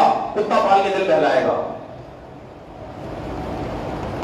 ہمارے نانا سے جب کوئی پوچھتا تھا, اللہ مغفرت فرمائے, 99 سال میں انتقال ہوا,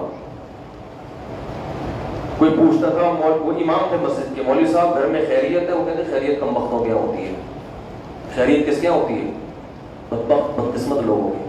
کیوں بھائی؟ کہہ رہے ہیں ہمارے تو ماشاءاللہ بچے ہیں بھائی, پوتے ہیں, نواسے ہیں, بہویں ہیں, داماد ہیں. کبھی کسی کا سر پھٹا ہوا ہے, کبھی کسی کا موڈ آف ہے, کبھی کوئی روٹ کے گئی ہے بہو, بیٹا منانے گیا ہوا ہے, کبھی کسی گھٹنے میں تکلیف ہے. اور خیریت تو اس کی ہوتی ہے اکیلا ہو اور ایک عدد بوڑھی سی بیگم ہو, بس ایک بچہ تھا اتفاق سے آج کل امریکہ میں اپنی ہنسی خوشی زندگی گزار رہے ہیں, تو ٹینشن کہاں ہے. انہوں نے کہا یہ جو بدقسمت لوگ ہیں نا, جن کا آگے پیچھے کوئی بھی نہیں ہوتا, ٹینشن فری, بولو, یہ ہوتے ہیں. اب سوال پیدا ہوتا ہے تو یہ ٹینشن فری ہوتے ہیں تو بدقسمت کہاں سے؟ اصل میں یہ چھوٹی موٹی ٹینشن ان کی نہیں ہوتی, ان کی بہت بڑی ٹینشن ہوتی ہے تنہائی. سمجھ رہے ہو؟ اس کی مثال ایسے ہے جیسے کھانا کھانے کے بعد پھر پیٹ بھرتا بھی ہے, پھر نیند بھی آتی ہے, پھر قضائے حاجت بھی جانا ہوتا ہے. آپ کہہ رہے ہیں کھانے میں اتنی ٹینشن ہے یار, اس سے بہتر تو وہ ہے جو کھانا نہ کھائے, نہ واش روم جانے کی ضرورت, نہ اس کو نیند آئے گی, نہ طبیعت بوجھل ہوگی.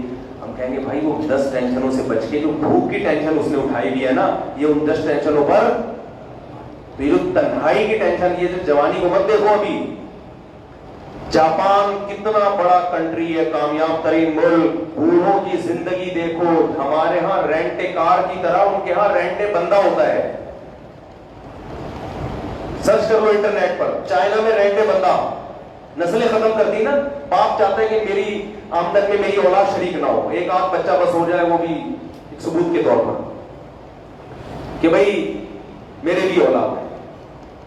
اس کو ہم پڑھائیں گے, لکھائیں گے, بہت بڑا آدمی بنائیں گے ہم اس کو. زیادہ ہوں گے تو سارے بڑے نہیں بن سکے. یہ دماغ سے نکالو بھائی, رزق اللہ دیتا ہے.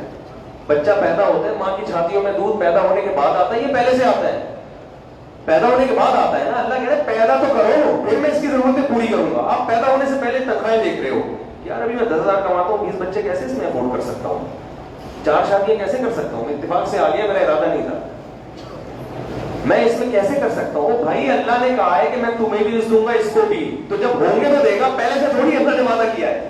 اب ایک آدمی کہہ رہا ہے یار ہم تو سنتے ہیں کہ بچہ کے دودھ جو ہے نا, وہ بچہ دودھ اپنے ساتھ لے کے آتا ہے, جب بچہ پیدا ہوگا تو ماں کی چھاتیوں میں دودھ آئے گا, سنا ہے ہم نے, تو ہمیں تو نظر نہیں آ رہا, لہذا چھوڑو بیگم, پتہ نہیں ہو یا نہ ہو. بھائی پیدا کرو گے پھر ماں کی چھاتیوں میں دودھ آئے گا. یہ دونوں کا آپس میں کیا ہے, لنک ہے.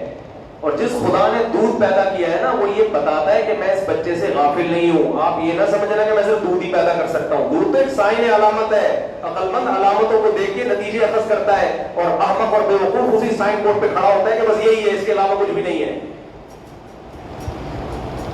تو خدا نے دودھ اس لیے پیدا کیا, ابھی فی الحال اس کی ضرورت کیا ہے, دودھ ہے. جب اس کی ضرورت ایجوکیشن ہوگی تو ایجوکیشن کا خرچہ دوں گا, جب اس کی ضرورت پراٹھے ہوں گے تو پراٹھے کے پیسے دوں گا. میری ضرورت ہے پراٹھے, میں صبح پراٹھوں کے بغیر ناشتہ نہیں ہوتا, مجھے اللہ کا شکر ہے 2 پراٹھے الحمدللہ اپنے خرچے پہ کھاتا ہوں, مجھے اللہ دے دیتا ہے. اگر مجھ سے کوئی صبح کے پراٹھے چھین لے تو میں تو غم سے مر جاؤں, حقیقت غم سے مر جاؤں, ناشتے کا مزہ ہی ختم ہو جائے گا سارا. تو آپ, اور اگر اللہ نے کسی کا رزق تنگ کیا ہے تو وہ ایک بچے میں بھی تنگ کر سکتا ہے. یبسط الرزق لمن یشاء, وَيَقْبِضْ جس کا رزق چاہتا ہوں بڑا، کس کا اولاد سے تعلق نہیں ہے. تو اللہ کہتے ہیں میں دوں گا روزی. ہر چیز میں گوروں کی طرح کیلکولیشن کر رہے ہیں، ہر چیز میں یہودیوں کی طرح کیلکولیشن کر رہے ہیں، ایک ایک چیز کیلکولیشن پہ چل رہی ہے. تو پھر بیٹھے رہو آرام سے. تو جاپان میں رینٹے بندہ ہے، جاپان میں باقاعدہ ویب سائٹس ہیں کہ جب بچے ہی نہیں ہوئے ان کے ایک آدھ ہو گیا وہ تو چھوڑ چھاڑ کے چلا گیا. اس نے کہا میں وہ چونکہ جب انسان کو پالنا یہ معاشی تنزل کا ذریعہ ہے تو انہوں نے کہا جہاں بچے پالنے سے پیسے کم ہوتے ہیں ابا پالنے سے بھی پیسے کم ہوتے ہیں. ہمارے یہاں یہ کہ کھلانے سے بڑھتے ہیں. آدمی کہتے ہیں چلو ہزار پہ کھلاؤ جب کھلانے سے بڑھ رہے ہیں تو اب تنہائی دور کرنے کے لیے ویب سائٹس بنی ہوئی ہیں. 1 گھنٹے کے لیے بندہ آئے گا، جیسے اوبر آتی ہے نا ہمارے اپلیکیشن ڈالتے ہیں بندہ آ جائے گا، اوبر قریب آ جاتی ہے، آپ بیٹھ جہاں مرضی جانا ہے پیسے لے لیں گے. تو یہاں 1 گھنٹے کے لیے بندہ آئے گا، وہ آپ کو ہنسائے گا، آپ سے باتیں کرے گا، آپ کی تنہائی دور کرے گا. جیسے ٹائم پورا ہوگا پتلی گلی سے پیسے لے کے نکل جائے. یہ ہے وہ جاپان کے سائنسدانوں کی کامیابی جس کے پیچھے ہم مرتے ہیں. میڈ ان جاپان جو چیز ہوگی آنکھ بند کر کے لے لی جاتی ہے، لیکن جو انسان میڈ ان جاپان ہے اس کی ٹینشن کا آپ اندازہ نہیں لگا سکتے. جو انسان جاپان میں رہتا ہے جب وہ کوئی چیز بنا رہا ہے اس سے زیادہ پائیدار کوئی چیز نہیں ہے، لیکن جو خود جاپان میں پیدا ہو رہا ہے اس سے زیادہ غیر پائیدار کوئی چیز آپ کو نہیں ملے گی. کسی بھی وقت کھمبے سے لٹک سکتا ہے. سویڈن کے بعد دنیا میں خودکشی کا سب سے زیادہ ریشو جاپان میں ہے. بہت مشکل ہے بات سمجھنا، کیونکہ مقصد سے کیا ہو گئے ہیں، ہٹ گئے ہیں. گائیڈنس ہی نہیں ہے نا. جس خدا پر ایمان لانا چاہیے تھا جو گائیڈ کر رہے ہیں اس خدا کو مانتے نہیں ہیں. تو اور کون سا خدا؟ کیا ہندوؤں کے بھگوان سے ہم پوچھیں؟ ہندوؤں کا بھگوان اس طرح سے گائیڈ کرتے ہیں جس طرح ہمارا اللہ ہمیں گائیڈ کر رہے ہیں. ہمارے اللہ نے ہمیں کتاب دی، ایک ایک چیز فطرت کے مطابق ہے. کتاب شروع کیسے ہوتی ہے؟ ذالک الکتاب لا ریب فیہ، اس کتاب میں کوئی شک نہیں. ھدی للمتقین، جو پرہیزگار بننا چاہتے ہیں ان کے لیے اس میں کیا ہے؟ گائیڈنس ہے. انداز کیا خوبصورت ہے بھائی، اس کا عنوان بتا دیا. یہ کوئی سائنس کی کتاب نہیں ہے، یہ فزکس کیمسٹری کی کتاب نہیں. یہ تمہیں صحیح اور غلط میں تمیز سکھائے گی کہ صحیح کیا ہے اور غلط کیا ہے. ہندوؤں کے پاس گائیڈنس نہیں ہے. بھی ہمارے دوست میرے ساتھ آ رہے تھے، دبئی رہ کر آئے ہیں نا، وہ تو ہندو بھی ساتھ تھا ان کے. تو انہوں نے اس کو تبلیغ کی، بھائی تو مسلمان ہو جائے. اس نے کہا میں اپنے بھگوانوں کو مانتا ہوں، میرے بھگوان بالکل صحیح. اچھا ان کے پتہ نہیں 3 کروڑ بھگوانوں میں ایک بندر بھی ہے، بندر کو بھی بھگوان مانتے ہیں. انہوں نے کہا بندر بھی بھگوان ہے؟ انہوں نے کہا بندر بھی بھگوان ہے ہمارا. انہوں نے اگلے دن وہ آیا اور انہوں نے تیری شکل بالکل بندر جیسی ہے. وہ غصے ہو گیا، میں تمہاری کمپلین کرتا ہوں. انہوں نے کہا بھائی کمپلین کیوں کر رہے ہو؟ میں نے تو تمہیں بھگوان جیسا کہا ہے، تمہیں تو خوش ہونا چاہیے. تمہیں میں نے کیا کہا ہے؟ بھگوان جیسا کہا ہے. تمہیں کیا ہونا چاہیے؟ خوش ہونا چاہیے بھائی. تو ایک دم نا اس کا ماتھا، ایک طرف بھگوان کو گالی بھی سمجھ رہے ہیں اور دوسری طرف اس بھگوان کو بھگوان بھی کہہ رہے ہیں. تو بھائی آپ کو اسلام کے علاوہ یہ چیز ملے گی مارکیٹ میں، یہ چیز ملے گی آپ کو. ایک ہندو تقریر کر رہا تھا یوٹیوب پہ، اس سے کسی نے پوچھا، وہ پنڈت ہوتے ہیں نا زیبرا کراسنگ نیلے پیلے کلر کر کے بیٹھے ہوئے ہوتے ہیں. ہمارے مولانا کتنے بیچارے سیدھے سادھے جو کرتا گھر میں پہن کے ہوئے. میں تو یہی شادی میں 3 دفعہ پہن کے گیا ہوں گے. جب بھی میری شادی ہوئی ہے لوگ عجیب سا کہتے ہیں کیسی باتیں کر رہے ہیں. میری جب بھی شادی ہوئی ہے، ہمارے خاندان میں خاتون تھی، شادی ہوئی بیوہ ہو گئی نا، میں نے ان کو کہیں رشتہ کرایا، اتفاق پھر بیوہ ہو گئی. اللہ کی قدرت. پھر ان کو فکر ہوئی تو ہم نے کوئی رشتہ بتایا، وہ ذرا تھوڑی عمر زیادہ تھی. انہوں نے کہا بھائی یہ مجھے سمجھ میں نہیں آیا. میں نے کہا اس دفعہ اس پہ گزارا کریں، اگلی دفعہ انشاءاللہ اس سے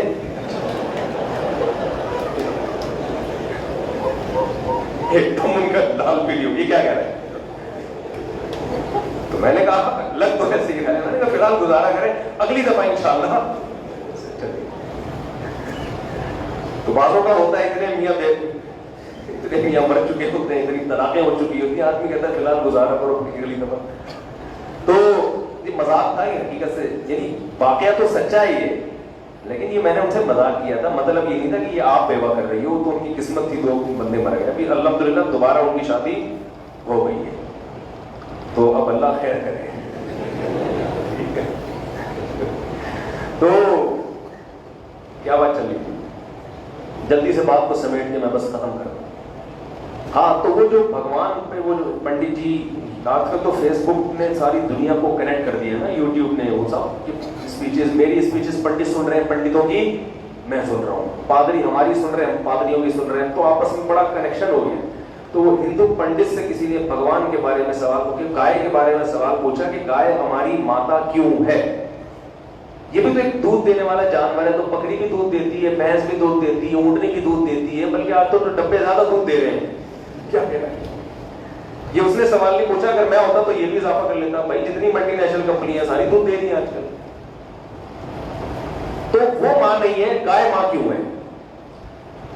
ان لاجیکل باتیں ہیں, کوئی کسی کے پاس کوئی لاجک تو ہوتی نہیں ہے. تبھی قرآن کہہ رہے لہم قلوب لا یفقہون بہا, کچھ لوگ ہم نے پیدا کیے ہیں, دل ہیں, سمجھنے کی صلاحیت نہیں ہے.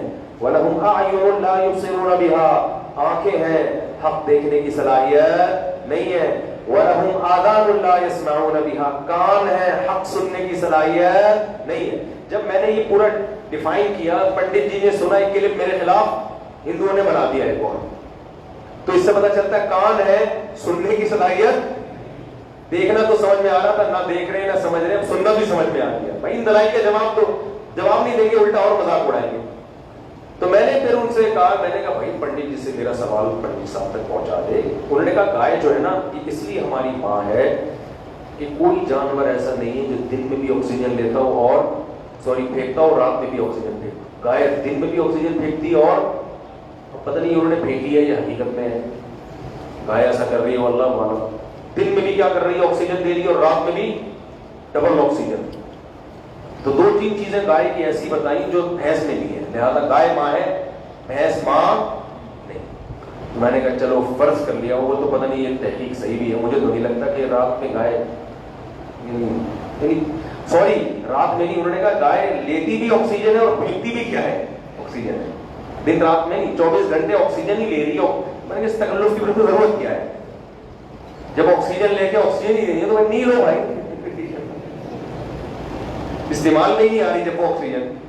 ہم تو لے کے اس کو کھا پی کے کاربن ڈائی آکسائڈ بنا کے پھینک دیتے ہیں, استعمال آپ پوری آکسیجن کرتے ہیں تمیز سے, پھینکتے کچھ ہو رہا ہے.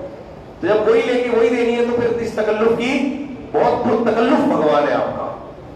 بھگوان تو سادہ ہونا چاہیے نا, اتنے تکلف جب بھگوان کے ہیں تو بھگوان کو ماننے والے تو اس سے بھی زیادہ, لیکن بھگوان کو ماننے والوں کا اتنا بھی تکلف نہیں کہ پراپر کرتا شلوار تو پہن لو. وہ اتنے سادہ ہیں کہ وہ لنگی میں بیٹھنے میں, اور بعضوں کا مذہب ہے کہ وداؤٹ کپڑے بیٹھنا ہے. تو خیر میں نے پھر ایک چھوٹی سی بات کی, میں نے کہا یار اگر گائے کو ماں مان لو فار ایگزامپل, تو بیل پھر باپ بھی تو ہونا چاہیے نا. کیونکہ اگر گائے ماں ہے اور دودھ بھی دے رہی ہے, اور دودھ اس کی علامت ہے بچہ پیدا ہوا ہے, تو اگر وہ بیل اس بچے کا باپ نہیں ہے, اس بچے کی ماں آپ کی ماں, تو اس بچے کا باپ آپ کا باپ, تو اگر آپ بیل کو باپ نہیں مانتے تو یہ گائے کے کیریکٹر پہ آپ انگلی اٹھا رہے ہیں. کیا خیال ہے بھائی, کسی کے بچہ پیدا ہوا خاتون کے, آپ بولے بھائی یہ اس کا باپ ہے, آپ کہیں اس کا باپ کوئی ہے ہی نہیں, اس کا مطلب اس عورت کے کردار پہ. تو میں نے کہا یار یہ تو گائے کے کیریکٹر پہ بھگوان کو اتنی بڑی گالی دے رہے ہو کہ اس کو ماں مان رہے ہو, مگر جس بیل سے وہ کراس ہوئی اس کو باپ ماننے کے لیے تیار نہیں. یہ بھگوان ہماری عقل میں نہیں آ رہا. تو ان لاجیکل باتیں ہیں. اور یہود و نصارہ کی اگر بات کرتے ہو تو وہ بھی اللہ کو مانتے ہیں, لیکن اللہ کا جو قانون تحریف سے پاک ہے, جو اس نے محمد صلی اللہ علیہ وسلم اپنے آخری پیغمبر پر نازل کیا, جو آخری سفیر بن کے آئے, ان کو نہیں مانتے. یہ اتنی بڑی مسٹیک ہے, کیونکہ اگر آپ محمد صلی اللہ علیہ وسلم کو درمیان سے نکال دیتے ہو تو آپ کے پاس خدائی تعلیمات محفوظ نہیں. آپ کسی یہودی سے وراثت کا مسئلہ پوچھو, مرنے کے بعد خدا کیا کہتا ہے وراثت میں کس کو کتنا حصہ ملے گا, یہودی کہتا ہے مجھے نہیں پتا, عیسائی کہتا ہے مجھے نہیں پتا. عبادت کیسے کرنی ہے کسی کو کچھ بھی نہیں پتا. عیسائیت صرف اتوار کو چرچ جانا اور 25 دسمبر کو کرسمس منانا, اور وہ بھی اس طریقے سے منانا ہے کہ کبھی بھی عقل نہیں مانتی کہ خدا نے اس طریقے سے منانے کا حکم دیا ہوگا. بچہ ہی کچھ نہیں ہے تو کیسے اس کو فالو کرے بھائی. تو رہس ہے کہ ایک اللہ رہ جاتا ہے کہ اس کے علاوہ کوئی معبود نہیں ہے. بات سمجھ میں آ رہی ہے کہ نہیں آ رہی؟ تو بھائی اس اللہ نے ہمیں بنایا, اور اس نے بنانے کی وجہ بتائی ہے کہ تم اپنا مقصد خود نہیں بتاؤ گے, تمہارا مقصد میں بتاؤں. وما خلقت الجن والانس الا ليعبدون. مختلف آیتوں میں اللہ نے بتایا. ایک جگہ اللہ نے بتایا خلق الموت والحیات لیبلوکم, اس نے تمہیں پیدا کیا تاکہ وہ تمہیں آزمائے. تو یہ ایگزامینیشن ہال ہے جس میں ہم زندگی گزار رہے ہیں. اور ایگزام کس بات کا ہے؟ ایکم احسن عملا, تم میں اچھا عمل کون کرتا ہے. تو پیدائش کا مقصد سامنے آ گیا کہ نہیں آ گیا؟ تم میں اچھا عمل بولو کون کرتا ہے. اب اچھے عمل کی ڈیفینیشن کی بھی ضرورت ہے بھائی, ورنہ ہر آدمی چسپی کے لیے کیا کہے گا میں کیا کر رہا ہوں. یہ سے پوچھو آپ کیا کرو گے نا, میں ڈپریشن کا علاج کر رہا ہوں. علاج اچھی چیز ہے, میں ٹینشن فری زندگی گزارنا چاہتا ہوں, میں اچھا عمل ہوں, میں جنت میں جاؤں گا. تو اس لیے قرآن نے اچھے عمل کی بھی ڈیفینیشن خود بیان کر دی. ہدایت کی کتاب ہے نا, نہیں آ رہی بات یار, بس یہ آخری میں سمیٹ رہا ہوں, بات اختتام پہ جا رہی ہے. اللہ نے اچھے عمل کو اگر ڈیفائن خود سے نہ کیا ہوتا تو بھی ہمیں پیدائش کا مقصد تو سمجھ میں آتا, مگر ٹریک ہمارے سامنے نہ ہوتا کہ کس راستے پہ چل کے اس مقصد تک پہنچ سکتے ہیں. آپ کو پتہ ہے پشاور جا رہے ہیں لیکن راستہ کون سا ہے یہ کوئی بتانے والا نہیں ہے, تو پہنچ جاؤ گے ناممکن ہے نا. تو اس نے بتایا اچھا عمل کسے کہتے ہیں. بس یہ آیت پڑھ کے میں بیان ختم کرتا ہوں. اچھے عمل کے لیے اس نے 4 باتیں بتائی. اگر وہ کہتا ہے اچھا عمل اسے کہتے ہیں کہ سب کچھ چھوڑ چھاڑ کے جنگلوں میں نکل کے اللہ اللہ کرو, نہ شادی بیاہ کی ضرورت, نہ پڑھنے کی ضرورت, نہ ڈاکٹر بننے کی, نہ انجینئر بننے کی, نہ سائنسدان بننے کی, نہ پروفیسر بننے کی, یہ سب گندے عمل ہیں. ایک مثال دے رہا ہوں, جیسے ہندو پنڈت کہتے ہیں بھائی خدا کو بھگوان کو خوش کرنا ہے تو جتنا دنیا سے کنارہ کشی اختیار کرو اتنا وہ خوش ہو, چھوڑ دو سب کچھ. خدا نے اچھے عمل کی یہ ڈیفینیشن بیان بولو نہیں. خدا نے کیا بیان کی؟ ومن اراد الآخرہ, 4 شرطیں بیان کی اللہ نے. اللہ نے کہا یہ 4 باتیں جس میں ہوں گی اس کو میں کیا کہوں گا؟ اچھا. اور اس کے لیے کامیابی کیا ہے؟ جنت. سب سے پہلا کام اس نے بتایا من اراد الآخرہ, ہر کام میں ارادہ دنیا کا نہیں کرے گا, ارادہ کس کا کرے گا؟ آخرت. کوئی بھی کام کر رہے ہو, آپ نماز پڑھ رہے ہو, آپ کسی مریض کا علاج کر رہے ہو, آپ ڈاکٹر بن رہے ہو, آپ انجینئر بن رہے ہو, آپ سائنٹسٹ بن رہے ہو, نیت کیا ہونی چاہیے؟ بولو آخرت. اس کی ایک مثال دیتا ہوں زبردست. نبی صلی اللہ علیہ وسلم نے ایک شخص کو دیکھا درخت لگا رہے ہیں. آپ نے فرمایا کہ تمہاری عمر دیکھو اور درخت کی پھل دیکھو, بہت لمبی زندگی, اتنی لمبی لمبی امیدیں لگا رہے ہو تم دنیا سے, پتہ نہیں یہ پھل جب دے تم زندہ رہو گے کہ نہیں رہو گے. اس سے کیا پتہ چل رہا ہے؟ آپ درخت لگانے کی حوصلہ شکنی نہیں کر رہے ہیں. یہی لگ رہا ہے کہ نہیں لگ رہا؟ بھائی درخت لگا رہے ہیں, اچھا بنا, بجائے ان کو موٹیویشن کہ آپ صلی اللہ علیہ وسلم فرما رہے ہیں کہ تم پتہ نہیں اتنے دن کل کی خبر نہیں ہے کہ زندہ رہو گے, اور 5 سال بعد یہ جوان ہو کے پھل دے گا. اس کی اتنی لمبی لمبی سوچ رہے ہو اور موت کا کوئی پتہ نہیں ہے. تو اس حدیث سے کیا پتہ چل رہا ہے کہ گویا درخت لگانا اسلام میں پسندیدہ کام, بولنے پر گورنمنٹ نے پابندی نہیں لگائی ہے, پسندیدہ کام نہیں, بظاہر یہ لگ رہا ہے. لیکن بخاری مسلم کی متفقون علیہ صحیح حدیث ہے, آپ صلی اللہ علیہ وسلم نے فرمایا جس نے درخت لگایا, جب تک اس درخت سے پرندے بھی فائدہ اٹھائیں گے نا, انسان تو دور کی بات, اس کے مرنے کے بعد بھی اس کو فائدہ پہنچے گا, صدقے کا ثواب ملے گا اس کو قبر میں. یہاں تک کہ انسان کیا, پرندہ بھی آ کے, کوئی کوا بھی گھونسلہ بنائے گا, کوئی انسان تو بہت بڑی چیز ہے نا, جو پرند اس سے کھائیں گے نا اس کو ثواب اس کا قبر میں ملے گا. اس میں درخت لگانے کی جو موٹیویشن مل رہی ہے, خدا کی قسم ایسی موٹیویشن یونائٹڈ نیشن کا جو ادارہ ہے نا جو درختوں سے متعلق ہے, وہ بھی ایسا موٹیویٹ نہیں کرتا. بہت مشکل ہے. اس سے پتہ چلتا ہے کہ بھائی آپ کو درخت لگانا ہے کس کے لیے؟ اللہ کو راضی کرنے کے لیے کہ انسانوں کی خدمت کرنا چاہتا ہوں. درخت لگانے سے آلودگی کم ہوگی, درخت لگانے سے ملک کو, قوم کو, انسانوں کو فائدہ ہوگا, جانوروں کو فائدہ ہوگا, ماحول اچھا ہوگا. یہ نیت اگر آپ نے کی تو یہ درخت بھی آپ کی بخشش کا ذریعہ بن سکتا ہے. اور ایک درخت لگانے پر یہ ثواب ہے تو زرعی یونیورسٹی میں زراعت کا علم حاصل کر کے قوم کی پیداوار میں 10-20 گنا اضافہ کرنے کا کس قدر ثواب ہوگا. بہت مشکل ہے. کوئی پولیس کا کیس لگ رہا ہے سیدھا سیدھا. یہ ایک صاحب نے مجھے پوچھا, ایک لڑکے نے مجھے کہا میں میڈیکل کالج میں پڑھتا ہوں, اسلام میں میڈیکل کالج پڑھنے پر کوئی قرآن کی آیت یا حدیث ہو تو بتاؤ تو میں پڑھوں, ورنہ میں چھوڑ دوں. میں نے کہا اسلام اصول بیان کرتا ہے, جزیات میں, جزیات بھی کے ضمن میں بھی اصول ہی بیان کر رہا ہوں, مقصد اس کا اصول ہے. میں نے کہا ایسے تو بہت سارے کام ہیں. آپ کہو کہ میں اگر کہوں کہ قرآن کی فلاں آیت میں لکھا ہے کہ جو میڈیکل کالج میں پڑھے گا اس کو یہ ثواب ملے گا, تو آپ پوچھو گے نہیں, میڈیکل کالج جو کراچی کا جو بحریہ کے نام سے ہے اس میں پڑھنے کی فضیلت تو مل جائے گی آپ کو. کیا ہو گیا بھائی, ملے گی بھائی, تو قیامت تک کے لیے آیا ہے نا. میں نے کہا قرآن کہہ رہا ہے من احیاہا فکأنما احیا الناس جميعا. قرآن کہہ رہا ہے جس نے ایک انسان کی جان بچائی اللہ اس کو اتنا ثواب دے گا جیسے پوری انسانیت کو تباہ ہونے سے اس نے بچا. میں نے کہا آپ کسی ایک انسان کی جان بچائیں, آپ جس میڈیکل کالج جس ہاسپٹل میں ہے اس کا جو اونر ہے آپ کو ہو سکتا ہے بونس میں ڈبل تنخواہ دیتے, اس سے زیادہ کچھ بھی نہیں دیتے.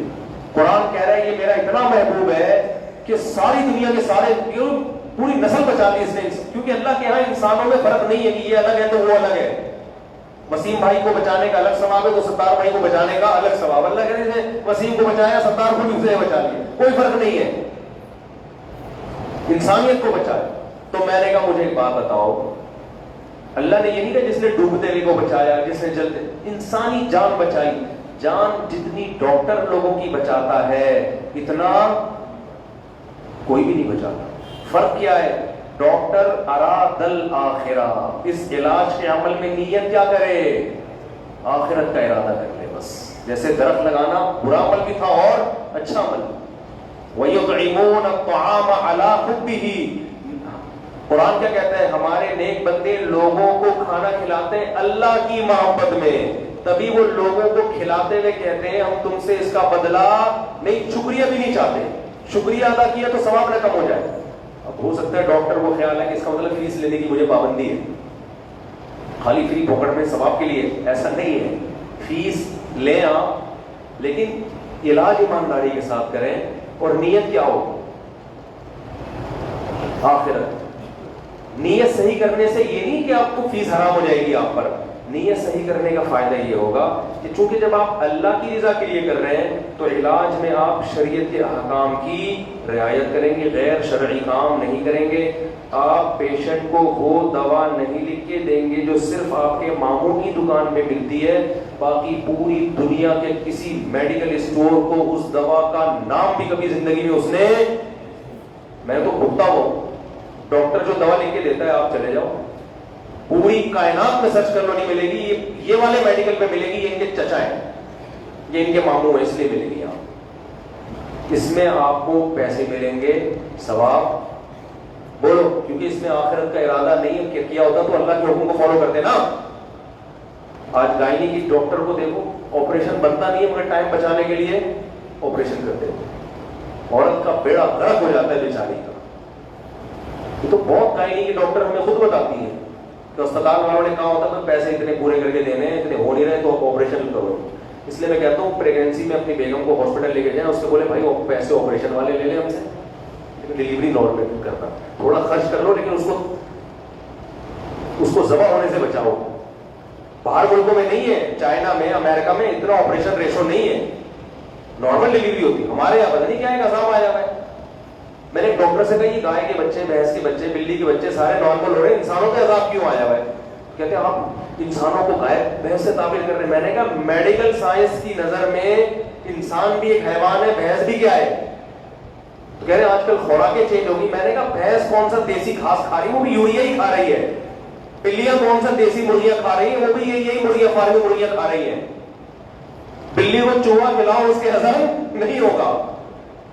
یہ انسانوں پہ کیوں عذاب آیا ہے بھائی؟ تو یہ خدا کی طرف سے نہیں ہے, یہ کس کا پیدا کردہ عذاب ہے. ڈاکٹر ہاں کچھ کیسز ہوتے ہیں واقعی آپریشن ہو سکتا ہے اس میں, ہر دوسری عورت کے, پھر جس کی نارمل ڈلیوری ہو گئی اگلی دفعہ اس کے بھی آپریشن ہو رہا ہے. ہماری جو پہلے نانیاں دادیاں مائیں تھیں ان کے تو 6-8 بچے گھروں میں نارمل ہو گئے. ان کے ہسپتالوں میں جہاں ہر طرح کی کیئر ہو رہی ہے وہاں نارمل نہیں ہو رہے. ایک عذاب. تو یہ علاج ایسا ہے جس میں آخرت ڈاکٹر کے پیش نظر بولو نہیں ہے. تو اسلام آپ کو کسی کام سے منع نہیں کر رہا. اسلام تو کہتا ہے بڑھو. نبی نے فرمایا المؤمن القوی خیر من المؤمن الضعیف.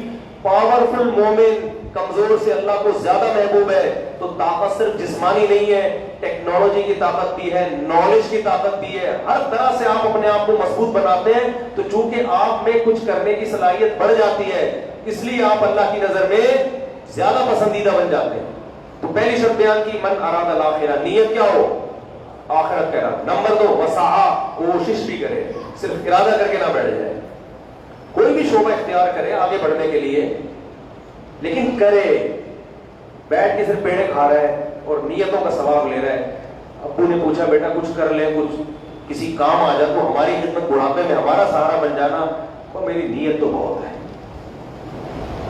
نیت تو میری ہے کہ 4 شادیاں کروں گا اور 24 بچے پیدا کروں گا, اور پھر وہ 24 کے 24 مل کے پہلے آپ کے پاؤں دبائیں گے, اس کے بعد بڑھاپے میں میرے پاؤں دبائیں گے. اچھا بیٹا اس کے لیے تو نے 4 فری پاکٹ میں رکھے گا, یہ کچھ کھلائے گا بھی ان کو, بچوں کو پڑھانے کے پیسے ہیں تیری جیب میں, کچھ تعلیم بھی دے گا ان کو, یا سب سے کنویں کھدوائے گا؟ ابا میری نیت تو یہ ہے کہ میں سب کو سائنسدان بناؤں گا. کیا بناؤں گا؟ کر کیا رہا ہے؟ تبلیغ والوں سے سنا ہے مسلمان کو نیت پہ جو ثواب ملتا ہے تھوڑا, لیکن تبلیغ والوں کا یہ مطلب نہیں ہوتا, لیکن ہر آدمی اپنا مطلب نکال رہا ہوتا ہے. نیت پہ بہت ثواب ملتا ہے. ابا جب اتنا میں نے بڑا سوچا ہوا ہے تو اگر تھوڑا بھی ملا تو وہ تھوڑا بھی کیا ہوگا؟ تو قرآن کہہ رہا ہے یہ کافی نہیں ہے, وسعہ, کوشش بھی کرے. آگے جلدی سے 2 شرطیں ہو گئی نا, 2 جلدی. وسعى لها سعيها. تیسری بات, کوشش اخپل طریقے سے نہیں ہوگی. پشتو کا لفظ ہے اخپل, اپنے طریقے سے نہیں. جو کوشش اللہ اس کے رسول نے بتائی ہے وہ والی. آپ خود ڈیفائن نہیں کرو گے کہ یہ اچھا ہے یہ برا ہے. یہ تو یونائٹڈ نیشن بھی کر رہی ہے, گورا بھی کہہ رہا ہے ہم بہت اچھے ہیں, گرل فرینڈ کے ساتھ وفا کرتے ہیں. قرآن کہہ رہا ہے گرل فرینڈ کا کوئی رشتہ اسلام میں نہیں ہے, اس سے جھوٹ بولنے کا ثواب ملے گا, سچ بولنے کا ثواب. اسے جو ٹائم دیا نا قائد اعظم کے مزار پہ اتنے بجے, اس پہ نہیں پہنچو گے ثواب زیادہ ملے گا. گورا اس کو دھوکا کہتا ہے کہ یار ٹائم دیا نہیں پہنچے, بیوی کو ٹائم دیا نہیں پہنچے گناہ ملے گا. تو یہ آپ اپنی طرف سے نہیں ڈیفائن کر سکتے اچھا کیا ہے برا کیا ہے. ان کے ہاں تو کوئی زنا کی پیشکش کرے ٹھکرا دے تو دل دکھانے کا گناہ ملتا ہے ان کے ہاں, ہمارے یہاں نہیں ملتا, بہت مشکل ہے. بیوی کہہ رہی ہے ماں کو ستاؤ, ماں کے حقوق ادا نہ کرو, بیوی کو خوش کرنے کا ثواب ملے گا. بھائی ناراض ہو جائے, اماں کے تھوڑی حقوق چھوڑ سکتے ہیں. اسی طرح اماں کے کہنے پر بیوی کو ستا رہا ہے اور کہہ رہا ہے کہ میں اماں کے حقوق ادا کر رہا ہوں, نہ بھائی, اللہ خود بتائے گا اچھا کیا ہے برا ہے. آپ نے کہا میں انسانیت کی خدمت کروں گا, اور انسانیت کی خدمت میں آپ نے ڈانس کرنا شروع کر دیا, لوگوں کے ساتھ فلمیں بنانا شروع کر دی, یار انٹرٹینمنٹ کر رہا ہوں.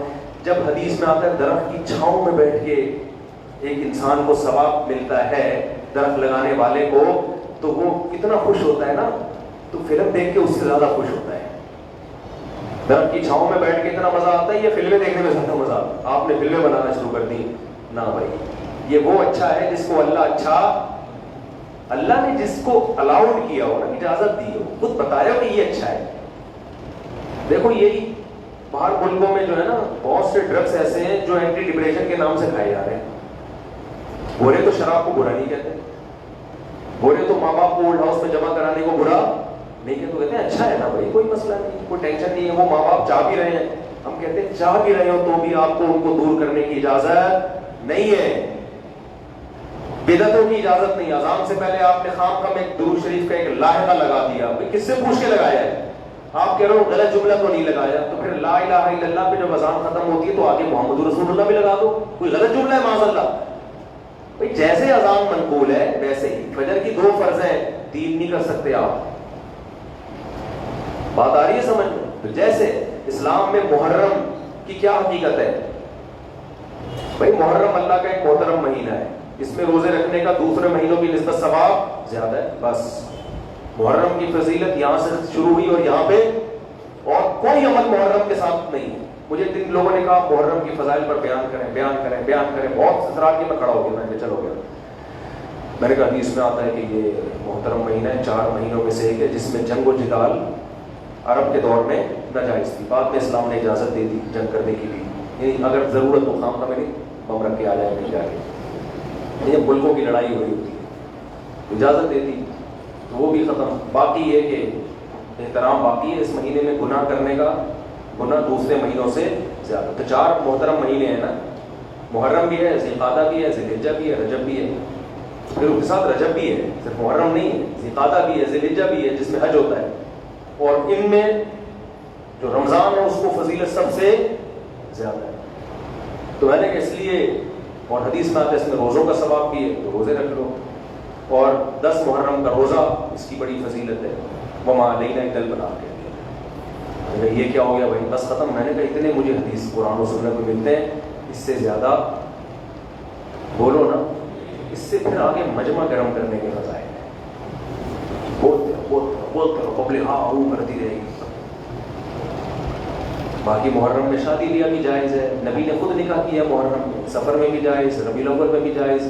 اخبل اسلام نہیں چلے گا. اسلام نے کتنی عیدیں دی ہیں بھائی؟ ربیع، ہمیں عید الفطر اور عید الاضحیٰ، اور اس کی کوئی لاجک بھی ہے. رمضان ختم ہوتا ہے، بھوک پیاس کے بعد چھٹی مل گئی، ویسے خوشی ہوتی ہے انسان کو.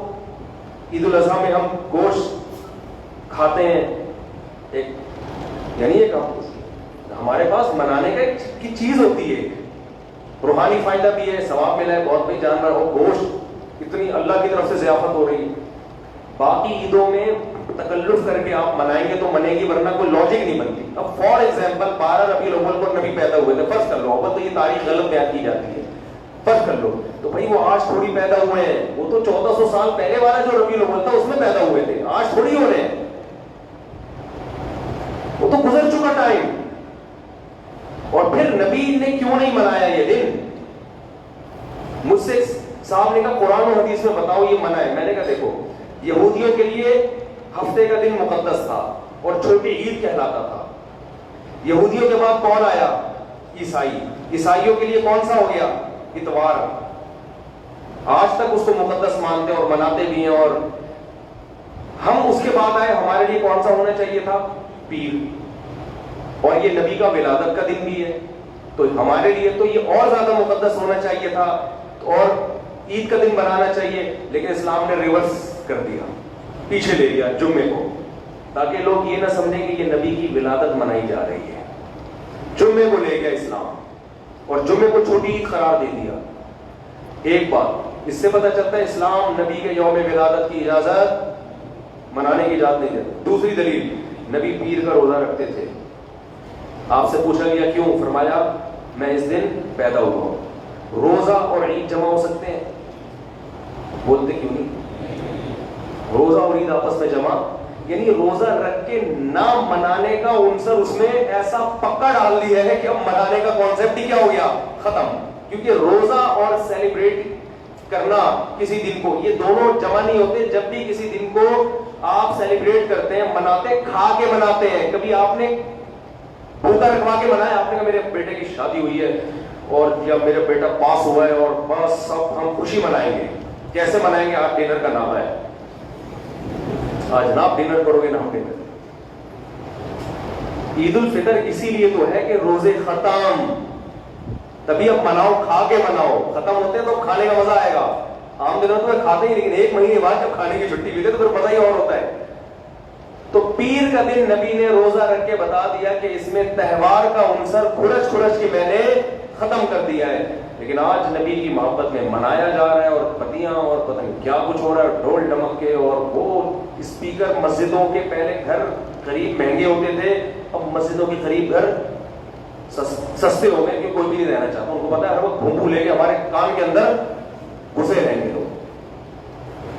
ایک دفعہ کسی مسجد میں شکایت آئی کہ ان کے اسپیکر اتنا تیز ہے، امام صاحب کی تقریر پورا محلہ سنتا ہے، کچھ لوگ پریشان ہوتے ہیں. میں نے امام صاحب سے کہا، میں نے بند کرتے باہر کا اسپیکر. انہوں نے کہا حق بات میں ساری دنیا کو سنا رہا ہوں تو اس پہ کیا ہے؟ میں نے کہا شریعت نے آپ کو حق بات ان لوگوں کو سنانے کا مکلف بنایا ہے جو آپ کی بات سن رہے ہیں. یہ آپ اس کو جو اچھا کر کے بیان کر رہے ہیں یہ آپ کی اپنی سوچ ہے. اسلام نے آپ کو اس کی اجازت نہیں. ڈنڈے کے زور پہ اپنی بات سنانے کی طاقت حکومت نے صرف پولیس کو، اللہ نے صرف پولیس کو دی ہے. پولیس کے علاوہ اللہ نے یہ پاور بولو کسی کو نہیں دی. پولیس تو گورنمنٹ، حاکم کو اجازت ہے کہ کوئی وہ اگر ملک کی یا قوم کے مفاد میں کوئی چیز سمجھتا ہے تو لازمی سنائے آپ کو. آپ خود حاکم تھوڑی ہو، جتنے ہو بھائی اتنے رہو. نہیں جی اس سے بات نہیں پھیلے گی. میں نے کہا بھائی شریعت کی تبلیغ شریعت کے دائرے میں بولو، رہ کے کریں. تو مسجد کے امام کو تو تھائی لینڈ میں گیا ہوں، وہاں کی گورنمنٹ نے مسلمانوں پہ ہاتھ ہلکا رکھا ہوا ہے، اجازت دی ہوئی ہے کہ آپ اذان اسپیکر پہ کہہ سکتے ہیں. اس کا بعض مسلمانوں نے ایسا ناجائز فائدہ اٹھایا، پورے شہر میں جگہ جگہ اسپیکر لگا دیا، جہاں مسجد نہیں بھی ہے، جہاں غیر مسلم بھی ہیں. بھائی آپ آزادی کا ناجائز فائدہ اٹھا رہے ہو، پھر پابندیاں لگتی ہیں تو پھر کہتے ہیں کہ یہ ہو رہا ہے. تہجد میں آپ اٹھ رہے ہیں، پورے محلے کو اٹھا دیا آپ نے. شریعت میں اجازت ہے، بیوی کو بھی زبر کو نہیں، اس کا موڈ نہیں اٹھایا، نماز پڑھو. اور آپ کہہ رہے ہیں میں تربیت کر رہا ہوں، ٹریننگ کر رہا ہوں، میں بہت اچھا کام کر رہا ہوں، میں اس کو فلم دکھانے کے لیے تھوڑی اٹھا رہا ہوں، تو نماز پڑھانے کے لیے. ہم کہیں گے بھائی نبی جب تہجد کے لیے اٹھتے تھے اتنے آرام سے کہ کسی کی آنکھ بولو نہ کھلے. اور اگر آپ اپنی ازواج کو اٹھاتے بھی تھے تو زبردستی تھوڑی تھی اس میں، زبردستی. اور اگر کر بھی لیتے تو وہ زبردستی کو برداشت، وہ برا نہیں مانتی ہو زبردستی پر. تو اگر آپ کی بیگم بھی برا نہیں مان رہی تو میں کہتا ہوں پولیس کے ذریعے اٹھاؤ اس کو. برا مان رہی ہے تو آپ کیسے زبردستی کر سکتے ہو؟ تو قرآن کیا کہہ رہا ہے؟ وسعی لہا سعیہا، کوشش وہ کرنی ہے جو اللہ رسول نے بتائی. اقبل طریقے سے اسلام پہ چلنے کی آپ کو اجازت نہیں ہے. اور آخری شرط وَهُوَ مُؤْمِنٌ، قرآن کہہ رہے ہیں یہ تینوں شرطیں کر کے توحید پرست بھی ہو، اصطلاحی ایمان بھی ہو اس میں، مشرک کا عمل مقبول نہیں ہوگا. کیونکہ جو خدا کو مانتا ہی نہیں ہے تو بھائی اللہ کہے گا تو نے جس کے لیے یہ سب نیکیاں کی ہیں اسی سے جا کے اجر لے لے، میں تو اسی کو دوں گا جو مجھے مانتا. بات آ رہی ہے سمجھ میں؟ تو شرک اللہ کے ہاں نہیں چلے گا. ہم ایک خدا کو مانتے ہیں جس کو اللہ کہا جاتا ہے، اسی گاڈ کو ہم مانتے ہیں. اس کے مانے بغیر اللہ کہتے ہیں پھر جس کو مانتے ہیں اسی سے جا کے لے لینا ہے، میرے پاس تمہارے لیے کچھ بھی نہیں ہے. یہ اللہ کا قانون ہے. لوگ کو اشکال ہوتا ہے اللہ نے اتنا سب قانون کیوں بنایا؟ کوئی ہم سے پوچھ کے بناتا ہے. ایک آدمی مجھے کہنے لگے کہ اللہ نے لڑکی کو وراثت میں آدھا حصہ دیا ہے، لڑکے کو دگنا دیا، یہ تو معاذ اللہ ناانصافی نہیں ہے. اس لڑکی کا کیا قصور ہے؟ لڑکی ہونے کی وجہ سے آدھا مل رہا ہے. میں نے کہا اس کے دو جواب ہیں. ایک تو یہ کہ اگر اللہ آپ سے مشورہ لے لیتا تو پھر آپ بتا دیتے اللہ ہمیں زیادہ پتہ ہے، تجھے کم پتہ ہے.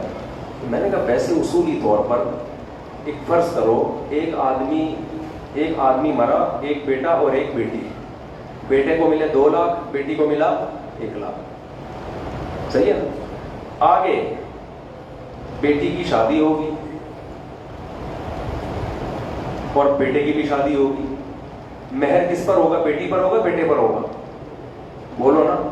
بیٹے نے اس 2 لاکھ میں پہلے تو مہر نکالنا ہے، پھر جو اس کے گھر میں بیٹی، کسی کی بیٹی آئے گی 1 لاکھ لے کے، اس کو بھی 1 لاکھ ملا ہوگا نا وراثت میں. تو اس کو 1 لاکھ ملا ہو یا 1 کروڑ ملا ہو، شوہر کو اس سے پوچھنے کا حق نہیں. گیس بجلی کا بل کون دے گا؟ یہ 2 لاکھ والا دے گا. اس کے بچوں کا خرچہ کون اٹھائے گا؟ ماں پہ نہیں ہے خرچہ اسلام میں، کس پر ہے؟ باپ پہ خرچہ ہے بچوں کا، ماں پہ نہیں ڈالنا چاہے کروڑ پتی ہو.